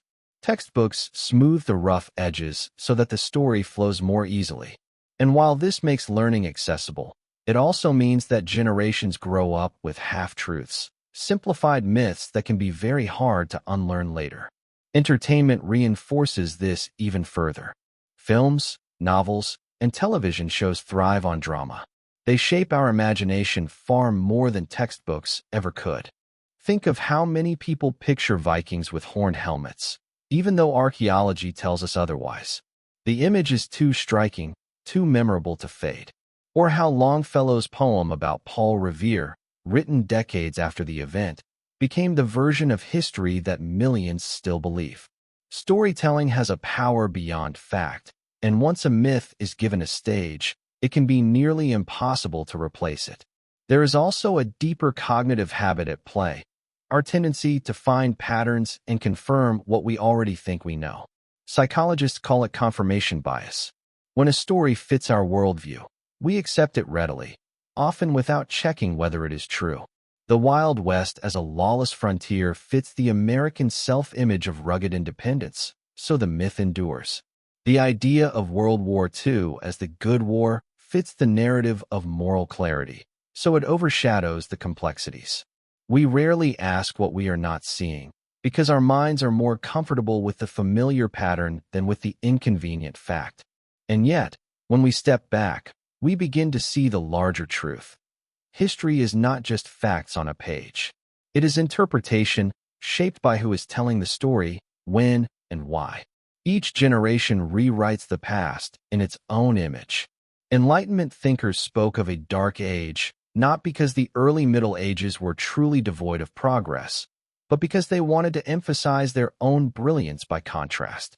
19th century writers mocked medieval people as ignorant of the Earth's roundness, not because it was true, but because it made modern society appear more enlightened. The past is always refracted through the needs of the present. That is why there is often a gap between what happened and what we remember. The pyramids were built by skilled workers, but for centuries we repeated the tale of slaves under the whip. George Washington wore dentures of ivory and human teeth, but we told ourselves they were wooden because that story felt cleaner. The Titanic was never advertised as unsinkable, but we repeated the phrase after the tragedy because the irony made the loss easier to frame. These are not just mistakes. They are reminders of how memory bends to meaning. So what do we do with this knowledge? Perhaps the answer is not to despair at the myths, but to make peace with the complexity. History will never be a perfect record. It is always a conversation between evidence and interpretation. But this does not make it meaningless. On the contrary, it makes it richer. To see history clearly is to see that human beings are endlessly inventive, contradictory, hopeful, and flawed. It is to understand that the myths themselves tell us something important, not about what happened, but about what people wanted to believe. And as you rest, it may be comforting to remember this. Every era has its blind spots, its convenient stories, its myths that feel like truths. The people of the Middle Ages had theirs. The people of the 1950s had theirs. And we, today, have ours too. Myths about progress, about technology, about ourselves. Tomorrow's historians will look back on us with the same critical eye, gently correcting our stories and reminding future generations that we, too, simplified what was complex. In this sense, history is not a finished book, but an evolving conversation. Truth is not a final destination, but a horizon we keep moving toward. And that is why history, stripped of its myths, is not less interesting but more. It is messy, unpredictable, and endlessly surprising. So as you close your eyes and drift into sleep, let your mind rest on this thought. History is always alive, always changing. The myths we've untangled tonight remind us not only of what we've misunderstood, but of how human beings everywhere seek meaning in their past. Tomorrow, and the day after, new discoveries will reshape the story again. Rest now, knowing that truth is not fixed but flowing, like a river winding through time. And in that flow lies the wonder of history itself.